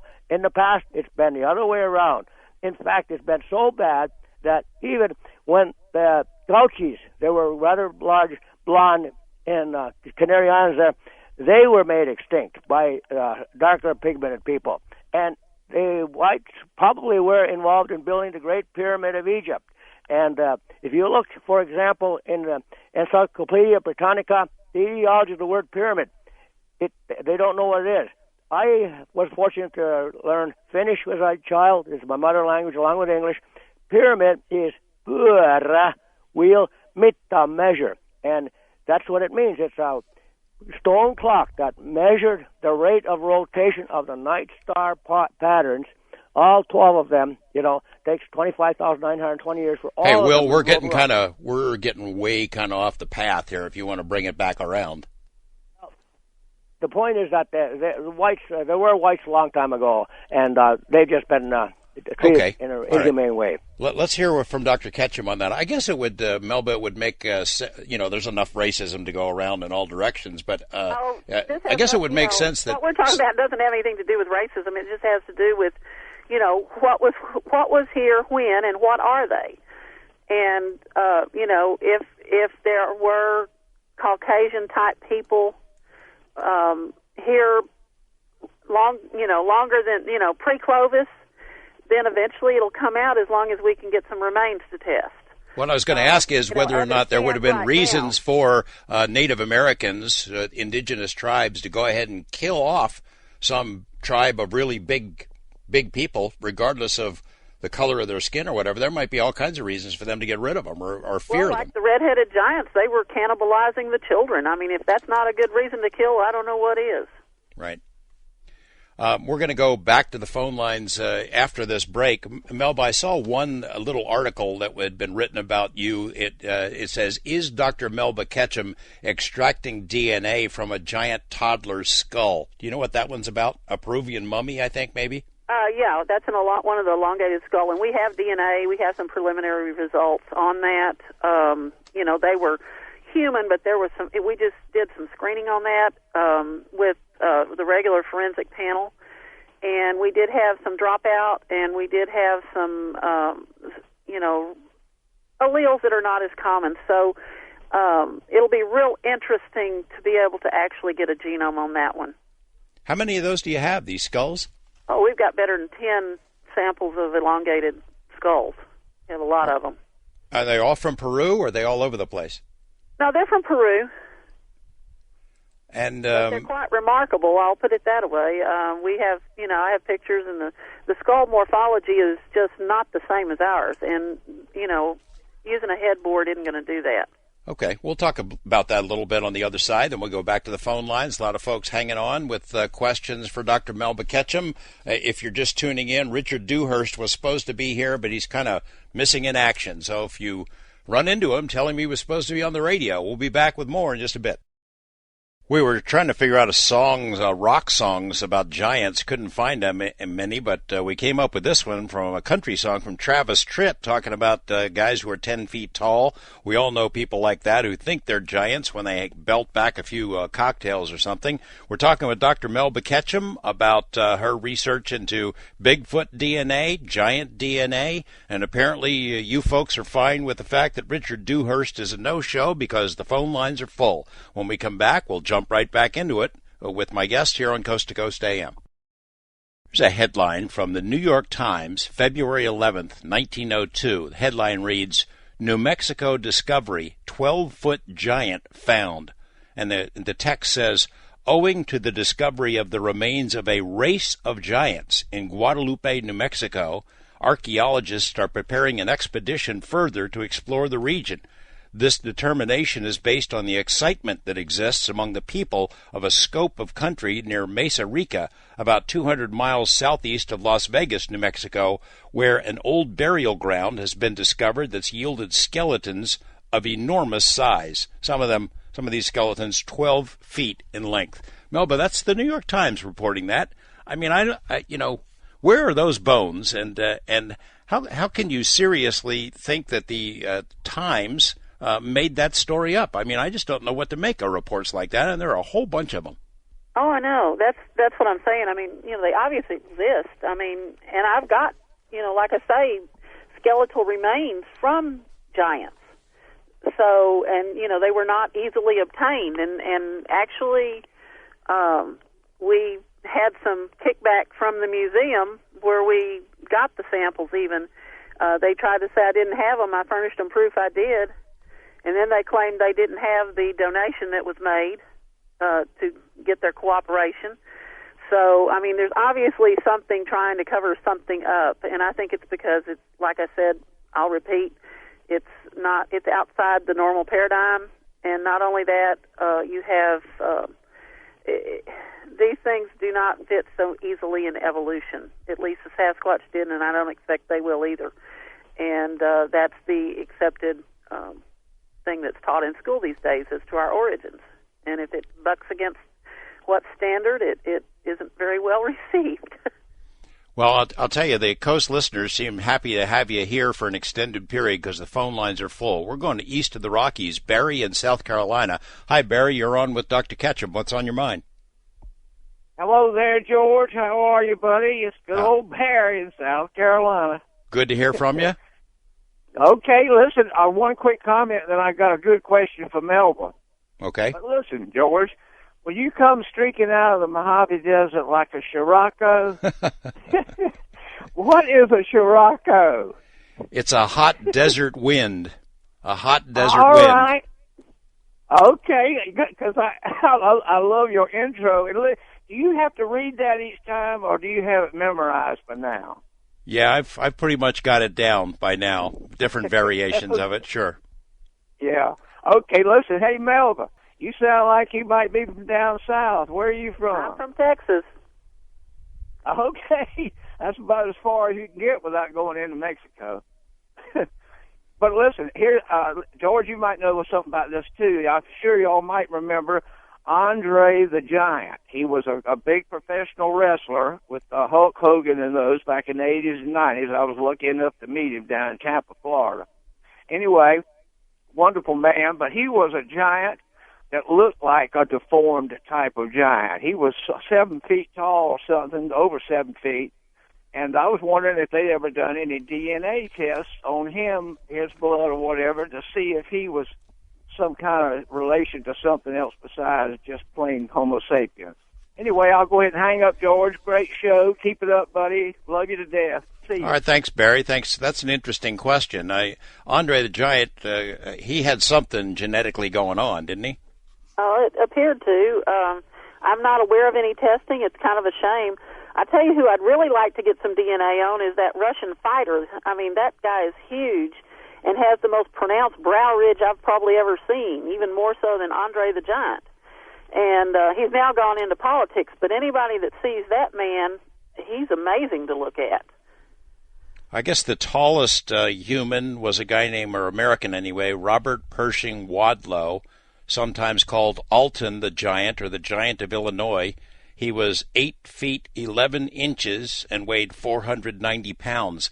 He looks like, if you've ever seen a picture of him, he kind of looks like an accountant. He doesn't look like Andre and the I Giant. believe he probably had a pituitary tumor.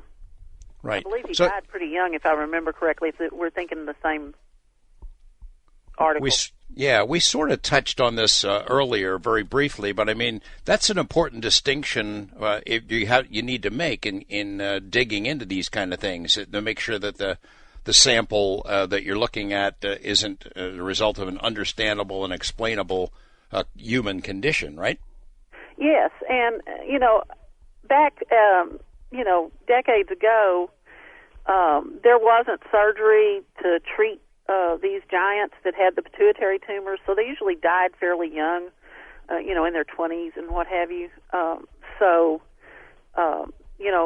That's one way you can look at if you have skeletal remains and you have a skull. You can, if the teeth are well worn and it's an older skull, appears to have some wear on it, chances are, if it was a giant skull, it's not going to be from a pituitary tumor because it should have already passed. Is that the kind of thing that you'd have a whole family of people that would have that kind of a condition? No, not at all.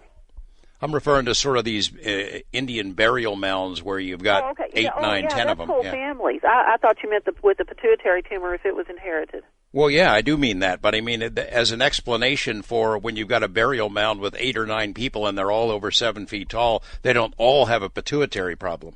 No, that's the point. That's what makes them real giants, is because, you're not going to find a group of people with pituitary tumors. You're going to find one here and one there. West of the Rockies, Richard in Salem, Oregon. Hi, Richard. You're on with Dr. Melba Ketchum. Good evening, George. Howdy. Good evening, George and Doctor. I believe you said that there was a Bigfoot body that the DNA came from in your study. Yes. Is that correct? Yes. Are the photographs available of that? The body? No, not of the body. Why not? Don't really want to go into that because there's been a lot of discussion over that, and that's for another time. Let's just say that the body was not recovered, but a piece of tissue was. Okay, but anyone with a cell phone would have had a camera. Also, you went out with some folks to see Bigfoot. Are your photographs available? I don't make my photographs available. I have some, but I don't make them available because all you get is, and I'll tell you why. I have no problem saying why I don't put out what I have. The reason is that, like we were talking about all the discussion about the Patty film, the Patterson-Gimlin film, there are still a lot of people that just get very hateful and say it's faked, and the same with the Erickson footage, which is fantastic footage, and it's absolutely real. And people say, oh, it's just a Chewbacca mask, whenever I've got genetic proof it's not, because the physical features match the DNA that I ran on it. Plus, it has a black tongue, and people don't have black tongues. And that particular gene is not easily, it's not been sequenced because it's very different. Well, let Richard, let her finish. Let her finish for a second, and then we'll come back to you, okay? Hold on. So I don't release my stuff. My field research and my discussions with habituators and what I know about them is vast, but I'm not going to go public with it because it gets into arguments just like this, and it's not worth it. I mean, I'm a scientist, and my primary thrust is DNA testing. I'm an expert at that, so that's where I try to stick mostly with what I'm an expert in. And, what I do as far as my field research and any photographs I have and any information I have, that's for my personal enjoyment. Richard, what would I guess what would be the point if she did release some photos? Would that constitute proof? Well, if you're saying you have the DNA, which I'm perfectly open to it. Yeah. You would show a picture of what the DNA came from. That's the scientific method. We have that, and it's out there. Okay, it's on our website. We have a picture of a dark red female Sasquatch, and we have a close-up of her. She's got a bad tooth, she's got a black tongue, she's got red hair. We tested her DNA, and that red hair was a human red hair gene that was in her DNA. So she matches that. She is a female. Okay, so we have more than one video of her. We have one of her sleeping, and you can clearly see she is not male. And there were only 3 females in the study, and she was one of them. Furthermore, okay, that's wonderful. That if I can go look at them, that's what I was asking for. Oh, okay. Well, go to SasquatchGenomeProject.org and look at the pictures, and you'll be able to see what one looks like. And we did the DNA on it; it matches her physical appearance. So, very much so. Go enjoy. Hey, Richard, I think.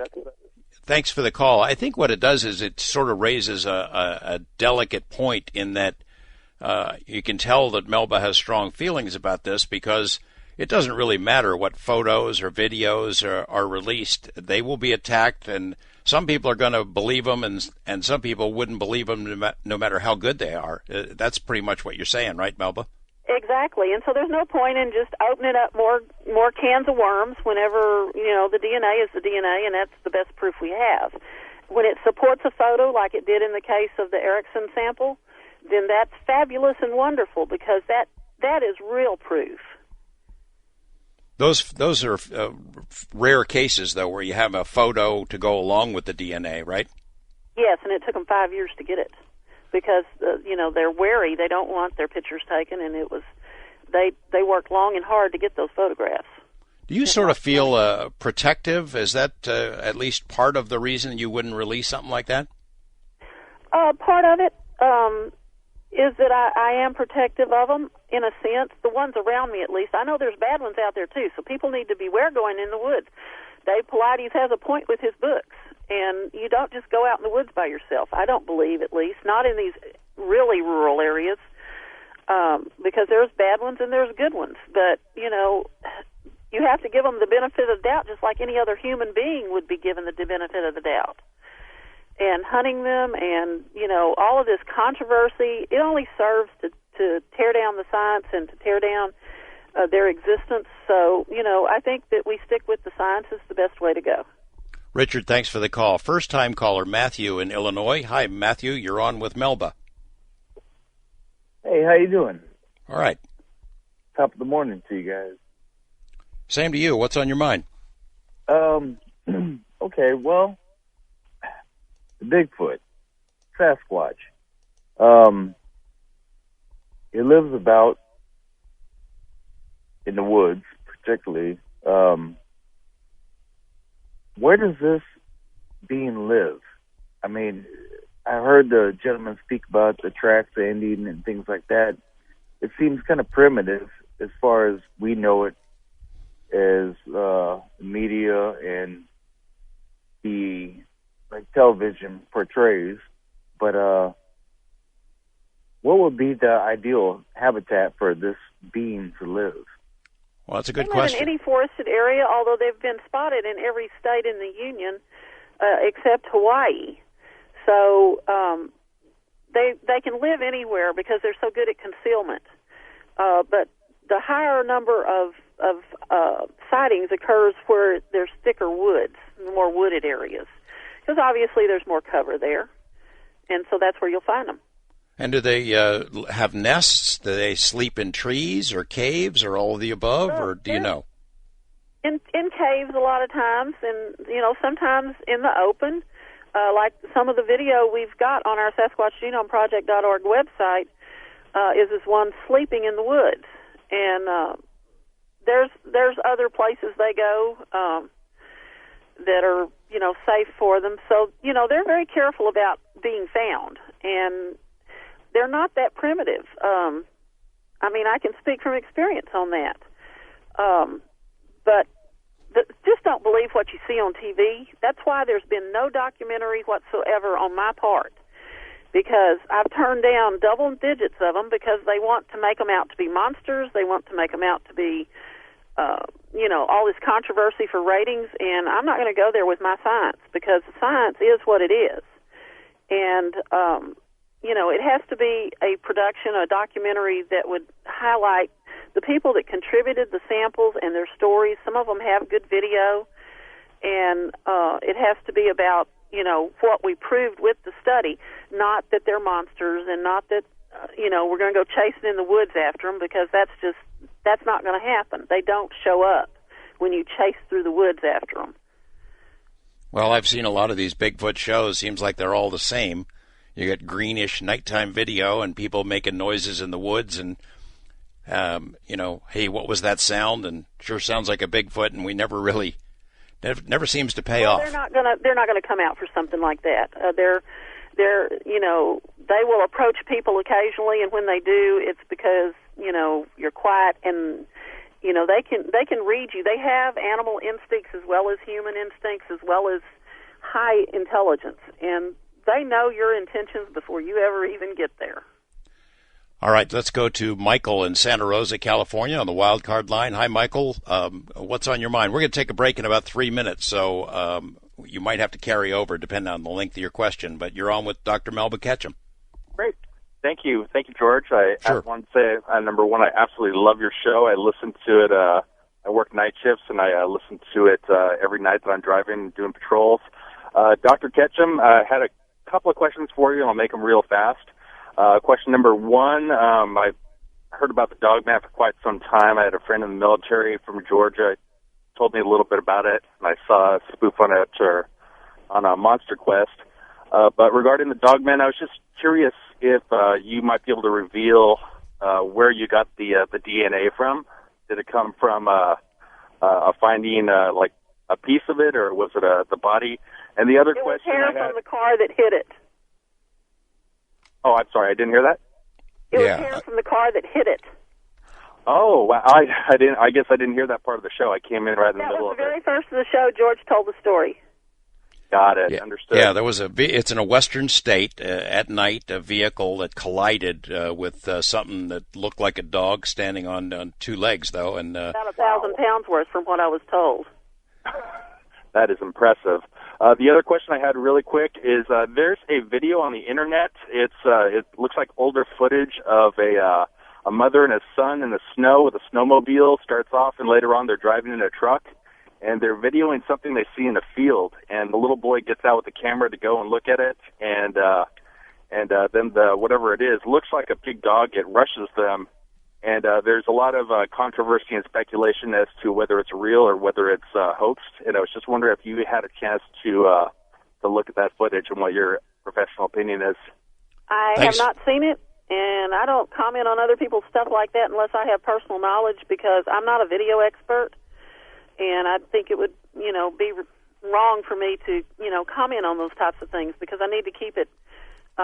It's like, I know the Matilda video is real. I've done the testing on the sample, but and know more about it than the general public knows. But like on a YouTube video, I stay away from commenting on them for the most part, because that's all it is controversy. That's why I don't release my videos or my pictures, because there's always somebody that's going to say, oh, it's a hoax, and there's always somebody that's going to say, oh, it's real. And so I can pretty well tell when I look at them, but I won't publicly talk about it. Michael, did I hear you say you're on patrol? Yes. Actually, I'm over at one of the stops right now. We do a variety of executive protection checks and some of our other assets. I did have one other question, if I can squeeze one in. You can try. I think we're about to go to the break, though. Go ahead. Okay, the reality TV show regarding to the Giants, with the two guys that go looking for historical. They mentioned once that Abraham Lincoln went someplace because he wanted to see some bones of a giant that were found. Do you guys know anything about that? If that's real? No, I don't watch that stuff. I'll tell you this, Michael, is that Abraham Lincoln did write about giants. There's a couple of quotes that if I can find them, I'll read them after the break. But thank you for the call. Appreciate it.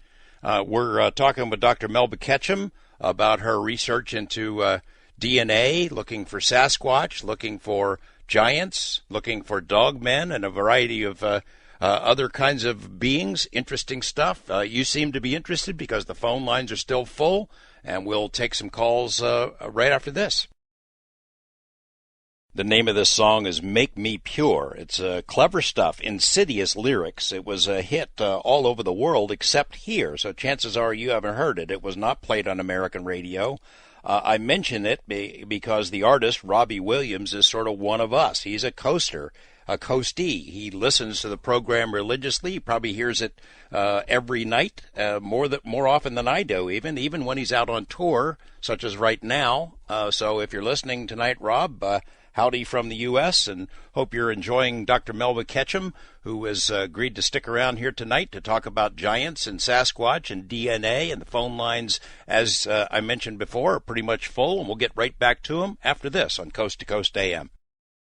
Before the break, someone asked about Abraham Lincoln, if he had written something about giants, and I found the quote. This is something that Lincoln wrote in 1848. He said, "The eyes of that species of extinct giants whose bones fill the mounds of America have gazed on Niagara as ours do now."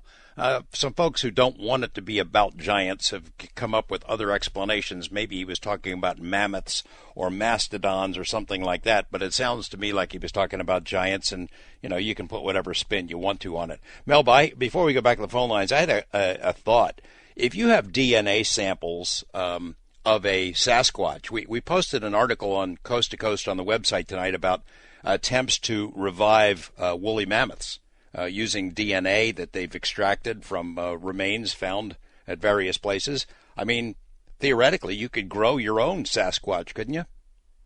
Well, it would be a human cloning thing, and I have ethical reservations about that. Sure. Plus it's not like live cells, and, the state of the art is that a lot of clones are not exactly viable anyway. So, it might be a little more difficult, but I think it probably could be done.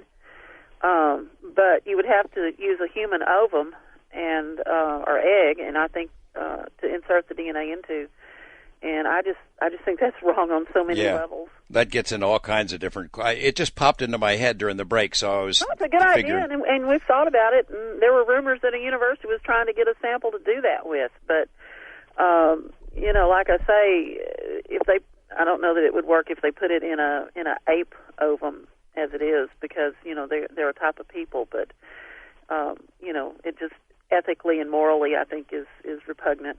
Well, somebody will use that as the premise for a monster movie or something. We're going to go back to the phones. Wildcard line, Blair in Sedona. Hi, Blair. Good morning. You're on with Melba Ketchum. Hi, thanks. I wanted to speculate on Bigfoot's purpose on Earth. My guess is they're custodial agents for the planetary quarantine force that's currently got us in low Earth orbit, George and Dr. Ketchum. That's a wild one. Well, why not? She mentioned the psychic awareness that they have and their sensitivities. It reminded me of Somewhere in Time Art Bell interview with Jim Mars. You might be familiar with this, but they sort of brought that up. It said, Art said, a little teaser before the break, he said to Jim, he says, I want to ask about this planet being quarantined. And so, wait for the commercial break, and this wanted to happen on Coast to Coast sometimes. Mm-hmm. That question was forgotten after the break. So my question is, quarantine meaning they won't let our space vehicles out of low Earth orbit until we get our act together? Any thoughts, Dr. Ketchum? Well, first of all, I didn't call them psychic. I just said that, animals can read us too. We can even read each other to an extent. They're just hyper aware. So, first of all, I did not say they were psychic per se. Second, you're among friends here, Melba. He was just taking liberties with it, I think. So. Okay, I just want to make sure that I'm a scientist and that's where it needs to stay. As far as what you're talking about, I'm really not into anything to that, but I will refer to Native American legends. And many of the tribes speak of them seeing the Sasquatch when there's a time where either the tribe is doing something wrong and needs to change its course, or in times of danger. They believe that they were here to warn them and help them get back on track. And that's been repeated through many tribes. So, take that for what it is. Thanks, Blair. Appreciate it. That was an interesting premise. Melba, I think I remember reading in Dave Paulides' earlier books, the Bigfoot books, Hoopa Reservation, that some of that stuff came up, what they referred to Sasquatch as a protector and also a harbinger of trouble that might be on the way. Yes, exactly. Jeff in Culver City. Good morning, Jeff. How you doing? Yeah, hi, George again, and Mrs. Ketchum. Yeah, in the Bible, it is written in Genesis chapter 1, verse 26, let us make man in our image after our likeness, and let them have dominion over the fish, the fowl, the cattle, and every creeping thing and that creepeth on the earth. Apparently, the us and our are plural, meaning more than one. So the gods made man in their image, and therefore it seems we are duplicates from molds in miniature form, formed from greater gods. My question is this, Ms. Ketchum. Since we appear to be miniature duplicates made from the images of these gods, all other life forms, including Bigfoots, must be duplicate images of other animals and creatures too, like dinosaurs. Why haven't we found any evidence of these giant Bigfoots or giant animals or giant insects? And I'll take your answer off there. I'm not really quite understanding your question. We have evidence. We have DNA evidence. We have linked to eyewitness accounts of seeing them. They're a hybrid hominid. They are not in contradiction to the Bible in any way. we in the Bible could also refer to Father, Son, and Holy Spirit, so there's a lot of different ways to interpret this, and that's what it boils down to. A lot of people think they're part aliens. A lot of people think they're Nephilim from the Bible, where the angels mated with the human women. A lot of people, don't believe in them at all, and others think they're an animal. So there's just everybody's going to have their opinion, and everybody's welcome to their opinion. Appreciate the call, Jeff. We go back to the wildcard lines. Bill in Hastings, Florida. Good morning, Bill. Hi, how are you today? All right. Great. I've got a couple of things that Dr. Ketchum might be interested in. Okay. The first one is a creature called Julia Pastrana, the human called Julia Pastrana, or maybe she was a hybrid. It's hard to say. But back in the 1800s, she was in the Barnum and Bailey Freak Show, and she was completely covered with hair and had a face that looked like it was half human and half ape. And I don't know if she's familiar with this or not, but you can look it up on the internet. I've seen it now. Yes. It is very interesting. That particular photo is very interesting. Okay, so you're but familiar without with DNA, we can't tie her to Sasquatch for sure. Okay. And that's the whole problem with pictures is, if they can be tied to some type of proof, like the Erickson footage was, tied that the physical appearance matched the DNA or something like that, then, that would certainly help with the proof. And that's why we want to test these Russian samples because, they come from a pretty validated story of a hybridization between a wild man or Sasquatch and a human being. Well, what's and interesting with the DNA will support that. For many years, her remains had disappeared, but recently they had. It had turned out that they were at the University of Oslo in Norway in a medical museum, and just I think in 2013, they were returned to Mexico and buried, and they must have done DNA testing at some point to determine if she was really fully human. But they don't seem to have released the results of the DNA testing, and I was wondering if you know anything about the DNA testing on the remains of Julia Pastrana. Wow, that's really interesting, Bill. To it, and if it turned out like my Sasquatch results, you'll probably never hear of it either. Hey, Bill, if you have an article on that, would you forward it to me? I'd love to read that. Actually, on the computer, all you have to do is type in Julia Pastrana. Pastrana, Julia Pastrana, and it'll tell you all about it. And Pastrana means hairy in Spanish. Apparently, she was found. They thought she was a Digger Indian at one point, but most people seem to have believed that she was actually a hybrid between a human and an ape. And the other one I wanted to mention was: are you familiar with the Ibu Gogo? Have you ever heard the term Ibu Gogo?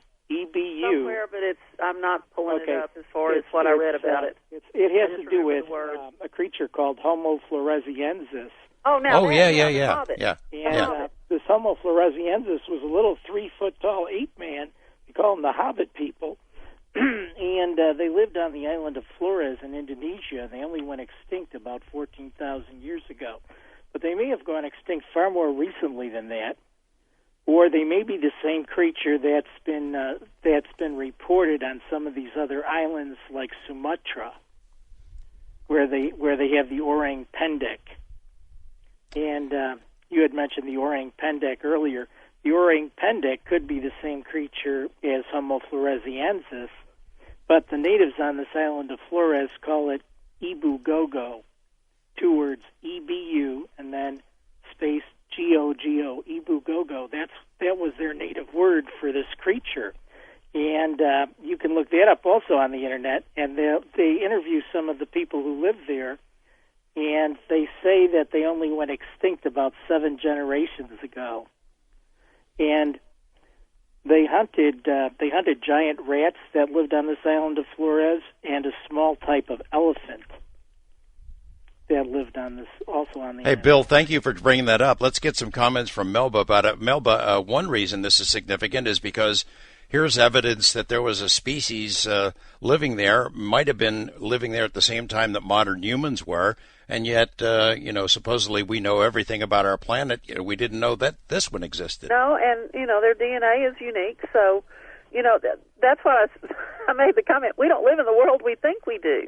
There's just no way, because there's things out there the older I get, the less I know. Let's put it that way, because I'm shocked daily by things that come up. And, some of it's valid, some of it isn't.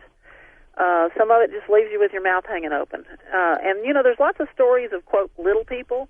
A lot of the habituators, the Sasquatch habituators, have seen little people, they claim. And, they're allegedly exist. I would think they would be much harder to see than any Bigfoot. So, who knows? There's that possibility. You can't deny any possibility of anything anymore, I don't believe. Not with as many human hybrids are coming out and different species of humans that they're finding in antiquity, in the fossil record and what have you. So you just have to be open-minded as a scientist and as a human. The march of history is sort of a lesson in increasing humility, in a sense. Thanks for the call, Bill.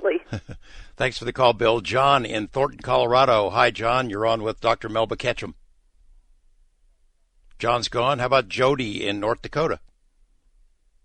Hello? Good evening, George. How you doing? I'm doing fine. And Dr. Ketchum, I have a couple of points that I'd like to kind of throw at you and Dr. Ketchum both, George. Okay. I'm a Coast Insider. I've been listening for many, many years. I'm a former veteran, a very well-traveled person. I'm also Native American from this region of the United States. What tribe? Mandan and Hidatsa and Chippewa. Oh. And Norwegian, as it would be.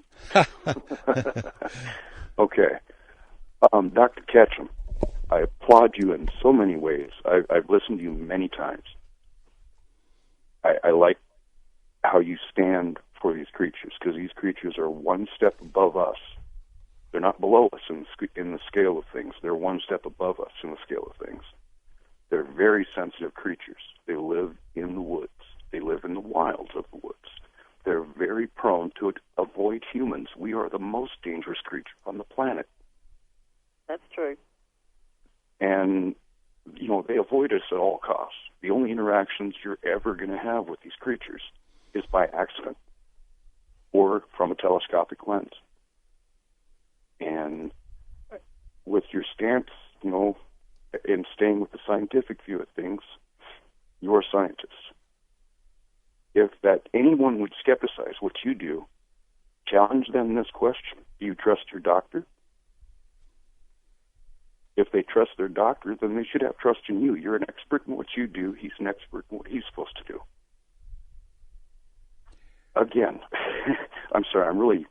I'm very happy to be on the show, and I've got so many things to say. Jody, let me ask you this: your observations about Sasquatch, about Bigfoot, is that a personal observation, or is that something sort of that you've derived from tribal lore, legends, conversations? It's both, George. I hitchhiked down from Washington State to California along the coast, along the When I was younger, I was 18 years old.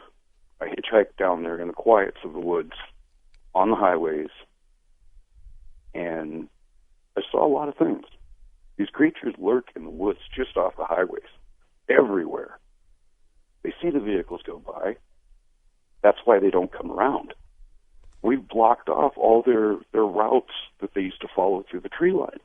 What I'm wondering is if there are discussions as you grew up among Chippewa or your lineage, elders, yeah? Yes, sir. There are many, many stories of these creatures. Not so much on the Plains tribes, which is where I'm from, is in the Plains. The tribes of the woodlands are the tribes that will have and hold the legends, the oral stories of these creatures in our interactions with these creatures throughout time, throughout all time. I challenge any researcher, besides Dr. Ketchum, any researcher out there that wants to find these creatures and find out what they are, speak to the Indians, listen to them for once, hear what they have to tell you, but do it in a respectful manner. I'm not saying any researcher like these goofy TV shows that make this into something crazy. It's not. It's just another being above us. Dr. Ketchum, let me thank you, Jody. Appreciate that input. Melba, do you have sort of Native American tribal advisors? Are you in the loop with have a dialogue? I am. There's a chief in particular that we've had long discussions over it. He contacted me and he wanted to know what experiences I had with him, and I went into detail, stuff that I don't tell anybody.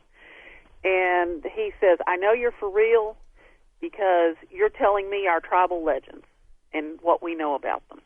And we've become good friends after that. And, so I know it's not just him, it's others. I've got a number of Native American friends that, have shared things that I can't share, things that, validated everything that I've been through, and habituators have been through in general, a lot of it. And it's just very fascinating. And, we do need to listen to the Native Americans. A lot of what their tribal legends state can be founded in fact. And, like he said, for once listen, people should, but they don't. Are there any tribes that you've found that are hostile or just think it's a bunch of baloney? I'm just wondering if tribes there's some that think they're bad. They apparently have, clans of Bigfoot around them that are bad. So they think they're, demonic or evil spirits or whatever. But most of the tribes either coexist or they find them to be helpful in that, they are the harbinger of danger or to straighten out something. They consider it good. And some tribes even think that you're blessed if you are able to actually see one. And so there's a lot of legend there that I think has basis in fact, if people will listen. And, they don't want them harmed either, so, they don't come out with a lot of their stuff. It's told in confidence. I can't share, a lot of what I've been told. Well, as I mentioned earlier in the program, we had a hard time finding a lot of songs about giants or tall people, so this is sort of a song that goes out to the giants from about short people, the rest of us, I guess. We're talking with Dr. Melba Ketchum. We'll get back to the phone lines in just a moment. September 11th, 2001, Paul McCartney was sitting in an airplane on the tarmac at New York's JFK Airport when the towers came tumbling down. 24 hours later, he wrote this song, this anthem, Freedom, and donated all the proceeds. It's a stirring tune. I'm sure you agree. We're talking with Dr. Melba Ketchum. We have one segment remaining. You're asking questions about Sasquatch and DNA. You're welcome to ask about the topic we thought we would be discussing tonight, meaning giants and the search for that kind of DNA evidence, because Dr. Ketchum is also chasing after that. As far as Richard Dewhurst, he was supposed to be the guest tonight. We've put out sort of an APB, an all points bulletin for him, because he is missing in action, and either he's missing or his phone is messed up. Either way, we'll try to get him on another time. But we're happy to have Dr. Ketchum here, and apparently you're pretty happy too, because the phone lines are lit up and have stayed full ever since she's been here. We'll get back to the phones in just a moment here on Coast to Coast AM. Our final segment with my guest, Dr. Melba Ketchum. Melba, I hope you didn't have any early morning appointments. Really do appreciate you sticking around, and it looks like the audience is responding because, as I said, every line is full. Well, international. I appreciate it. It's fun. I want to say that if anybody has questions that they want to ask me, they can go on my public Facebook at Dr. Melba Ketchum and PM me, and we'll try to get an answer back to you. It may take a few days, but we try to answer what comes through. Well, good. That's good to know. Somebody sent me a note. They said they thought they crashed your website. I hope that's not the case, but it might have been a bit overwhelmed with all the response from the audience tonight. International line. Check it. Yeah. It'll be international. If that's the case. On our international line, Jeff is calling in from Toronto. Hi, Jeff. You're on with Dr. Ketchum. Thank you very much. Actually, I'm just north of Toronto in a small city called Orillia, and that's Orillia. The reason why I wanted to call is back in 1967, maybe 68, we were noted for having the tallest male mayor in Canada, and his name was John Palmer, and the last name is Palmer. And he was well over 7 feet tall, and when you were, and I'm not online, I'm sorry, Dr. Ketchum, so I can't send you any information, but the thing is that his son is the same age as me. He's John, named after his dad, is 62 years of age and living in Kingston, Ontario. And and he was a teacher, he's a musician, and I wouldn't be a bit surprised if you were to contact him that he would be more than willing to supply a DNA sample for you to see whether or not he is of that hybrid lineage, because there were some very, very noticeable characteristics of his dad being well over 7 feet in height, and it was just one of those quirky things. And I've heard about this, and then when I heard you talking tonight or this morning, I thought, well, I should give you a call. And because he was our mayor, there will be a lot of photographic evidence in archives, whether it's with the city of Orillia or the daily paper, which is the Orillia Packet and Times. So there will be a lot of photographic evidence, as well as I say, his son still living in Kingston, Ontario, and whether or not it's mitochondrial DNA, there's his son and John, his son, when I saw him about 5 years ago, he's, I'd say probably close to 6'8". That's an interesting point, Jeff. Melba, is there value in just sort of testing tall people to see if there's strange DNA there? Yes and no. I mean, there are people that are just tall. I mean, a lot of the Nordic races are very tall normally. However, I feel there will be some people, especially those that are of Native American or First Peoples descent that will, possibly have this in them. A quick and rather inexpensive way for somebody who's curious about their own DNA is 23andMe has I think it's a $99 test where they'll tell you how much Neanderthal, how much Denisovan, how much unknown DNA you have in you, as well as anything else you have. So I think that's money well spent if somebody's curious about it. If they have a pretty high percentage of unknown DNA, then those would be ones that we would be really interested in looking at.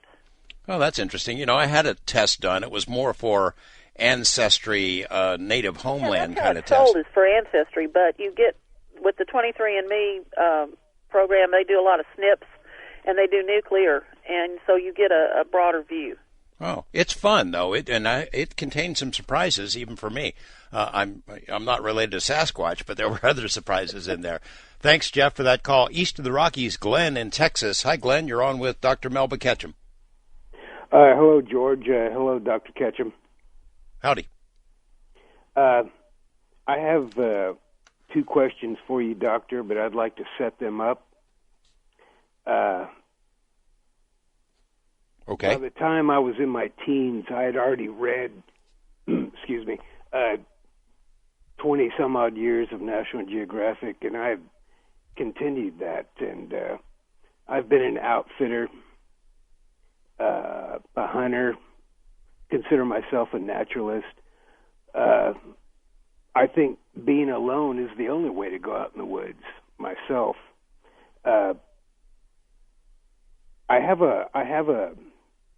I spoke to you the first time you were on Coast to Coast, and as I understood it then, you had nothing whatsoever to do with any kind of cryptid or any experience like that involvement. And when you said enablers, did you say enablers, or you're talking about outfitters, right? The people that take you out to see Bigfoot? No, habituators? Initiators? No, they took me out. They're people that actually interact with the Sasquatch and have experiences with them and really know more than anybody about them because they interact with them. And there are those people, most of them are very silent about their interaction because of fear of all the retribution that comes down the pipe when you step out of everybody's comfort zone with knowledge. So, no. And as far as somebody who's used to being in nature and feels comfortable by themselves, that's fine. But a lot of people are not naturalists or not been in the woods their entire life. Those are the ones that really need to take a buddy. Glenn, what were you getting at? That's true, of course. But my question is that you seemed in the first interview, as I said before, you had nothing to do. Now you've been taken out with these people, and they seem to know exactly where to go and when to see. And they come to you. They will come to you if they know you.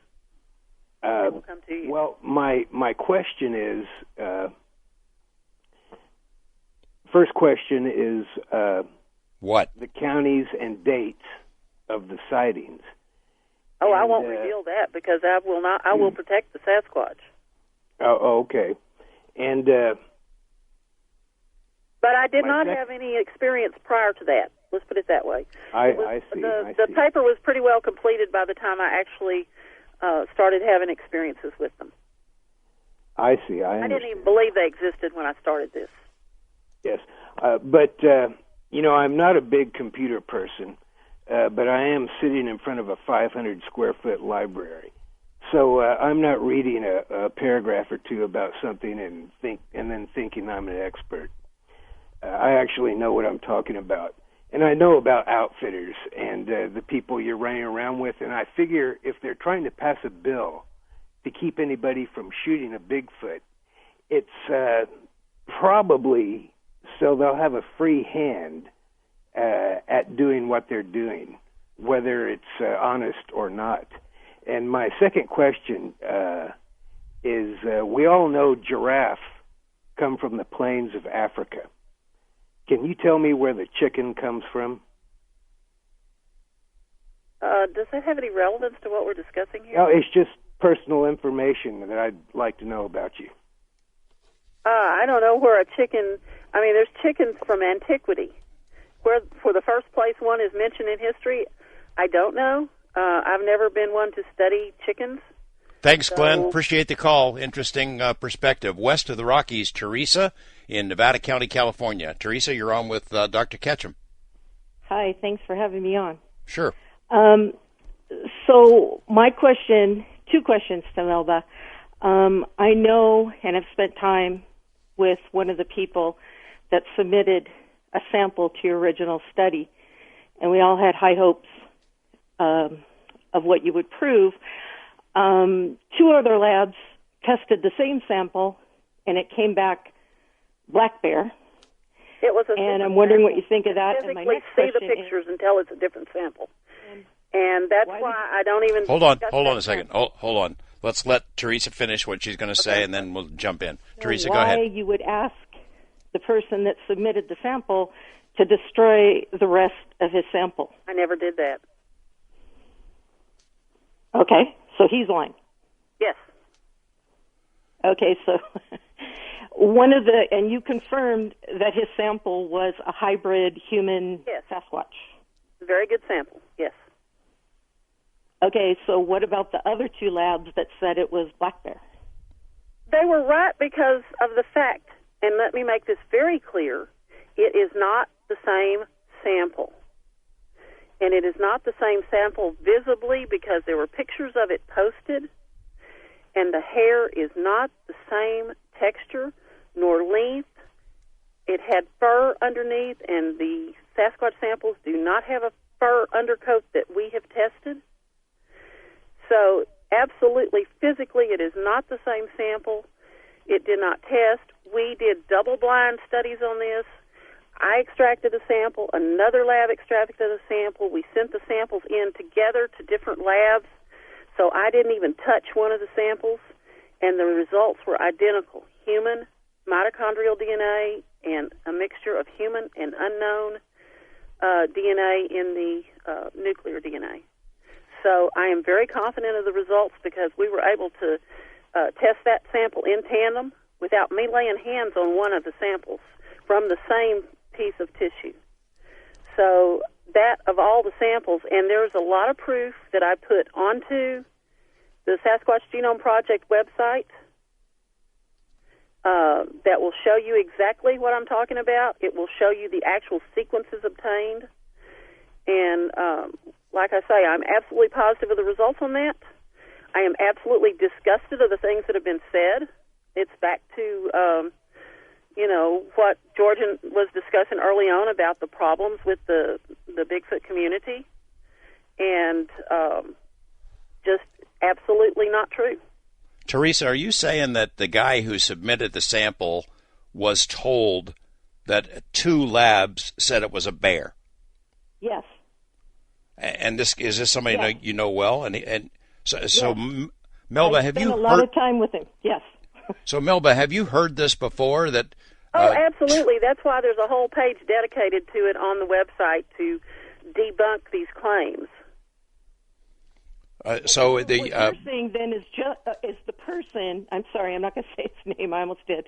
Is lying about he sent you the sample, and then you're saying it's a different sample, and there's also blood on his boots that is still. I didn't test there. those. I did not know you test did those. because you still got them.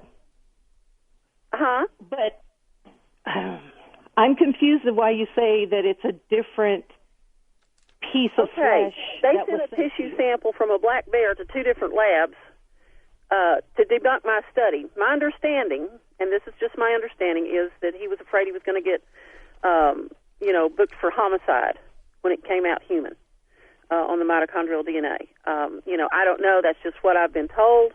I also know he has said a lot of things that aren't true, including that I was raped by a Bigfoot on a video, and which is ridiculous. So with that in mind, I just avoid discussing that sample because of controversy like this, because it's not worth it to me. Teresa, thank you for the call. Melba, so this help me sort this out. So the samples that you submitted, blind tests to the lab, came back with the results that you described. Somebody else submitted to 2 labs. They submitted additional samples on their own outside the study? It was allegedly from the guy that submitted the original sample. And, the sample we had was basically white hair. It was long and wavy, and the tissue itself was quite moist. It was fresh. We were able to get really good DNA, and the pictures of the other samples submitted, because they put it on a website to try to debunk me, they were very dried, and it was black hair, and was, had a fur undercoat, and it was more straight. It wasn't as long. So, obviously 2 different specimens, morphologically, hair-wise. And then, they got one where his DNA was contaminated, so they tried to say my sample was his DNA. But we had run the same test that they got, and, the DNA was different, so it wasn't his DNA. So, it's just been a big fiasco with that. So I try not to even go there with it, because it's not worth. I shouldn't have to defend myself. I've got good science. I've got the proofs. I've got the pictures. I've got double-blind studies on that sample. I've posted all of the material online on the website for anybody that's curious, and they can, easily compare the results and see, the difference. And you've got some, you've written something that directly refutes the stuff that was just raised. That addresses it directly. It's a whole page on the extra data or something. I forget what we call the page, but it's on the website. Let's try to get one more call in. First-time caller, Wayne. You lucked out. You got on the show. You're calling in from Bowling Green. Better make it a quick one for my guest, Dr. Ketchum. Yes, I'll get right to it. I was wondering if she had seen Les Stroud's first 2 shows with Todd Standing and what she thinks of Todd Standing's work, and has she heard anything about his Stroud's upcoming 3 or 4 shows? Okay. I don't comment on other people's stuff, and I don't watch that kind of thing on TV, because I've had so many, I've had experience with what they're putting on, and so much of it's not real and not good, so I don't watch it, and I don't comment. So who knows what anybody has that's on TV. And, I don't mean that in any ugly way. It's just that it's just not an interest to me to watch it on TV. I do my research in other manners. And, when I watch TV, I usually watch the news or movies. Is that a Sasquatch show, Wayne? Is that one of the Sasquatch? He turned it into one. Okay. He did 2 shows somewhere in Canada with Todd Standing, and he's going to do 3 or 4 more starting, I think, April 3rd. All right. Well, do you think it's a pretty good show? You like it? Well, Les Stroud seems pretty. He has talked about hearing some sounds in previous shows, once in Alaska and once in Canada, that he wondered what it was. Once he was in a tent with his ex-wife, and something during the night walked right up to it, and he tells it as the truth. He admits he doesn't know, and he has to be shown, or it has to be proven to him. All right, I have to check it out. Thanks for the call. Thanks to all of our callers tonight. There was some interesting questions and comments and good interaction there. Melba, can't thank you enough. I hope people will check out your web pages and all the material, and they can make up their own minds about it. But thank you for hanging in there for us. Thank you. I appreciate it. I'll talk to you again. Please keep me in the loop. Thanks to my colleagues there at Coast to Coast, Dan Galani, Gina Salvati, our webmaster Lex, and producer Chris Boros, and Richard Dewhurst. Richard Dewhurst, wherever you are, hope you're okay. I can't wait to hear this one. Thanks, everyone. Good night. I'll be back in a couple of weeks.